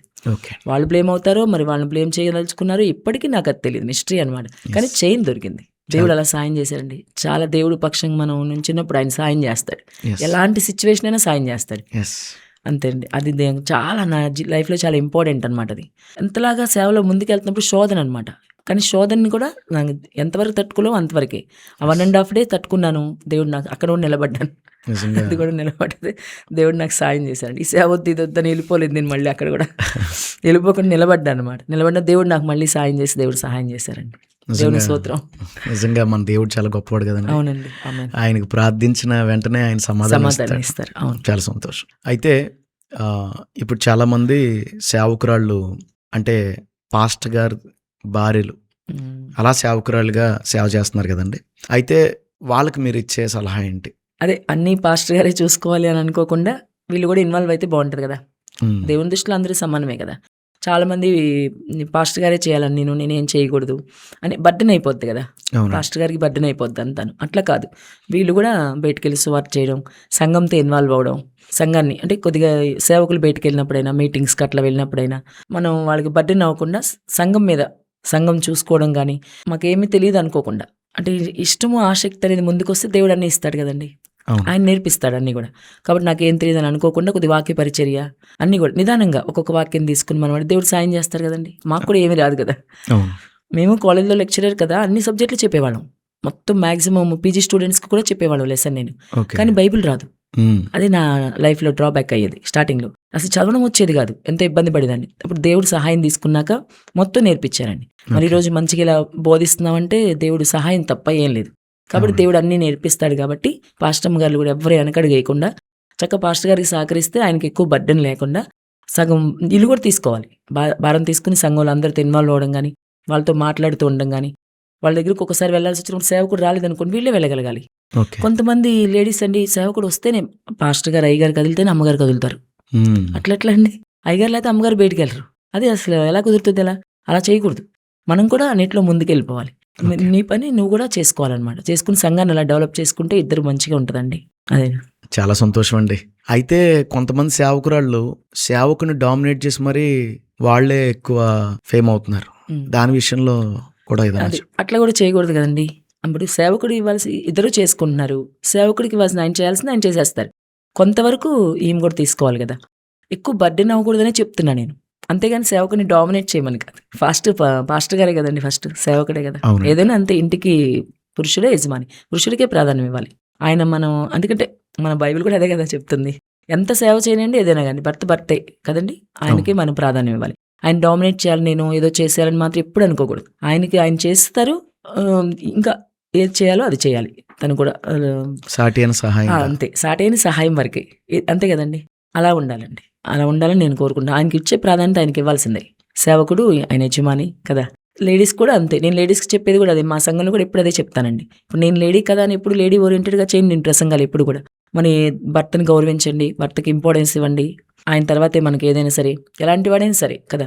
ఎలాంటి వాడైనా భర్తే. ఆమె ఉంటేనే అతను ఉంటేనే ఆమెకు గౌరవం. యెస్. కాబట్టి ఇలాంటి చిన్న చిన్న అడుగుతా ఉంటారు కదండి. మిస్టేక్స్ అలా వస్తాయి, లేకపోతే ఇలాంటి వాడు అంటారు. చెప్పినా సరే నేను అదే చెప్తాను. ఎలాంటోడైనా అతను మీరు ఓర్చుకోండి, ప్రార్థన చేయండి, దేవుడు మారుస్తాడు. అంతేగాని భర్తను వదిలిపెట్టడానికి కానీ ఇంకోటి కానీ వీల్లేదు. భర్తే అతని యజమాని. నువ్వెంతైనా సంపాదించు, నువ్వు ఏదైనా చెయ్యి, అంతే కదండి. అతనికన్నా కొంతమంది గొప్పగా వీళ్ళిద్దరు చదువుకునేటప్పుడు కూడా వేరియేషన్స్ ఉంటాయి. భర్త కన్నా ఈ అమ్మాయి ఎక్కువ చదువుకోవచ్చు, అలాగే మంచి జాబ్ ఏమి కొండొచ్చు, శాలరీ ఎక్కువ ఎర్న్ చేయొచ్చు కదా. ఇలా సేవలో కూడా అంతే, కొంచెం తనకన్నా ఎక్కువ చేయొచ్చు కొన్ని విషయాల్లో, కొంతమంది విషయంలో. అయినా సరే భర్తే కదండి. ఆయనకి ఇవ్వాల్సిన ప్రాధాన్యత ఆయనకి ఇవ్వండి అని చెప్తానండి. ఈ సేవలో ఇక్కడ మా సంఘంలో కూడా అదే చెప్తాను. నేను లేడీ కదా అని ఎప్పుడు లేడీ ఓరియంటెడ్గా చెప్పను, వాక్యానుసారంగానే చెప్తానండి. ఆయనకి ఇవ్వాల్సిన ఇంపార్టెన్స్ ఆయనకి ఇవ్వాల్సిందే. ఓకే అండి, చాలా సంతోషం. నెక్స్ట్ మనం ర్యాపిడ్ ఫైర్కి వెళ్లే ముందు ఆఖరిగా ఒక ప్రశ్న, మిమ్మల్ని బాగా బాధ పెట్టిన సందర్భం ఏదైనా చెప్తారా? అది సంఘం నుంచి అట్లా చేసినప్పుడు, సంఘంలోంచి మిమ్మల్ని వెలివేసినప్పుడు మీరు అదే ఎక్కువగా బాధపడ్డాను. సంఘం నుంచే బాగా శిశ్వాసగా ఉన్నప్పుడే బాగా ఇబ్బంది పడ్డాను. వాళ్ళు ప్రతిదానికి దోషిగా చూడడం అట్లా ఇబ్బంది అయింది. కానీ ఆ బాధ అంతా కొట్టివేశాడు దేవుడు. నాకు సేవ ఇచ్చిన తర్వాత సేవకుడిని అయ్యానని కాదు, ఇక్కడ ఒక మంచిగా ఫ్రీడమ్. నా ఉద్దేశం అది. ఒక ఆత్మ రక్షించడం కాన్సెప్ట్ ఎప్పుడు నాది. దానికోసం ఏదైనా చేయాలంట నేను. ఇప్పుడు 10 సార్లు నేను వెళ్తాను, వాళ్ళు వెళ్ళమనండి, వెళ్ళరు కదా. అవునండి. ఇప్పుడు ఈ వారం వెళ్తే ఒకసారి ఇసుక్కుంటారు వాళ్ళు. ఇప్పుడు నేను 2 సార్లు ఫోన్ చేశాను అనుకోండి, వాళ్ళు కొత్తోళ్ళు, 3సారి ఎత్తరు, వేరే నెంబర్ నుండి చేస్తాను నేను. మరి చూడండి, అది వేరే నెంబర్ నుండి చేస్తాను నేను. మరి వేరే నెంబర్ నుంచి చేసామంటే మనం ఎంత ఇదైపోయి చేసాం కదండి. అయినా సరే వాళ్ళు మాట్లాడిపోతే అడుగుతారు, ఏంటి అక్క వేరే నెంబర్ నుండి చేసామంటారు నన్ను. ఏం లేదు లేరా, నా ఫోన్ కొద్దిగా ఛార్జింగ్, నాకు చెప్పినా ఫీల్ అవుతారు వాళ్ళు. నువ్వు ఎత్తట్లేదు కదా ఫోన్ అన్నా కూడా ఫీల్ అవుతారు. కొత్తోళ్ళు అండి, చాలా జాగ్రత్త డీల్ చేయాలి. ఛార్జింగ్లో ఉందో ఏదో చెప్పి ఈ నెంబర్ నుండి చేసి సండే ప్రేయర్కి రా అని చెప్తాను నేను, వాళ్ళతో మాట్లాడడానికి ఏదో విధంగా. మరి ఇసుక్కుంటారండి, చాలా చేస్తారు వాళ్ళు. ఏదేమైనా సరే ఒక ప్రభు కోసం ఒక ఆత్మ తీసుకురావాలి. మనం అంతకన్నా ఏం చేయలేం కదా ఆయన కోసం అని. ఆ ప్రాసెస్లో ఏం జరిగినా ఓర్చుకోవాలి. అది నేను చెప్పేది. అది నా కాన్సెప్ట్ వాళ్ళకి అర్థం కాక వీడి డామినేట్ చేస్తుంది, ఇట్లా లేకపోతే సంఘం పెట్టాలి, లేకపోతే ఏదో ఆశిస్తుంది, రకరకాల మాటలే. అది ఏదైనా కానీ ఆయన పని చేయడానికి మాత్రం వెనకాడిన అనమాట. సో వీటన్నిటికీ ఫస్ట్ ఏంటంటే మెయిన్గా ఆయన్ని ప్రేమించాలి. ఫస్ట్ మనం ఈగో చచ్చిపోవాలి. అది ఉంటే మాత్రం సేవ చేయలేమండి. ఒక ఆత్మను కూడా తీసుకురాలేరండి.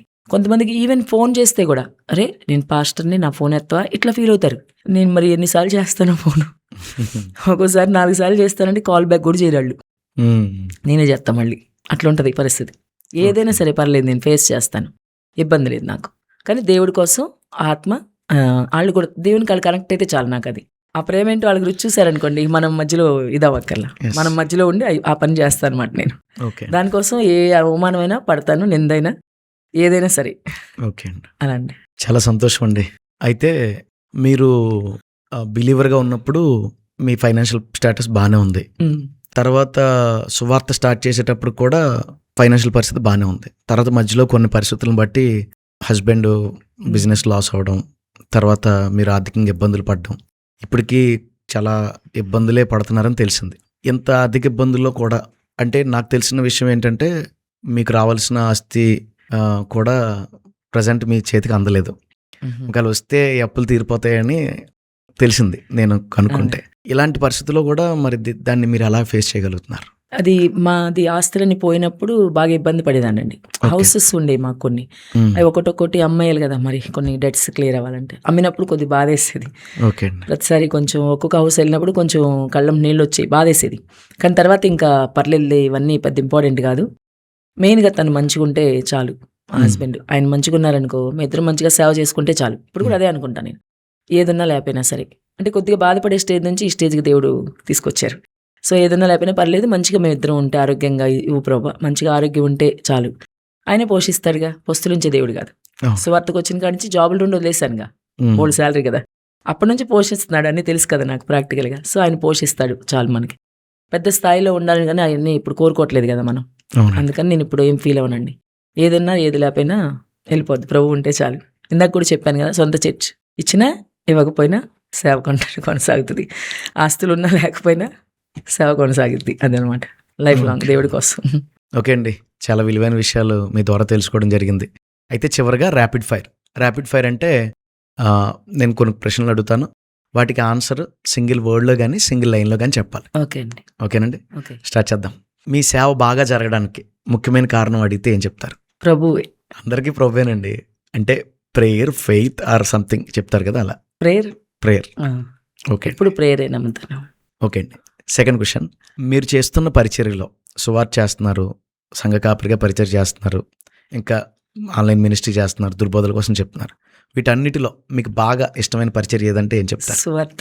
సువార్త. మీ పరిచర్యలో ఇది చేయకుండా ఉంటే బాగుండు అనిపించిన సందర్భం ఏముందా? అలాంటిది ఏం లేదండి. లేదండి, అన్ని దేవుడు చెప్పినట్టే వెళ్తాను కదా, చేయకుండా ఉంటే బాగుంటుందని ఏం లేదు. ఓకే, అలాంటిది ఏం రాలేదు.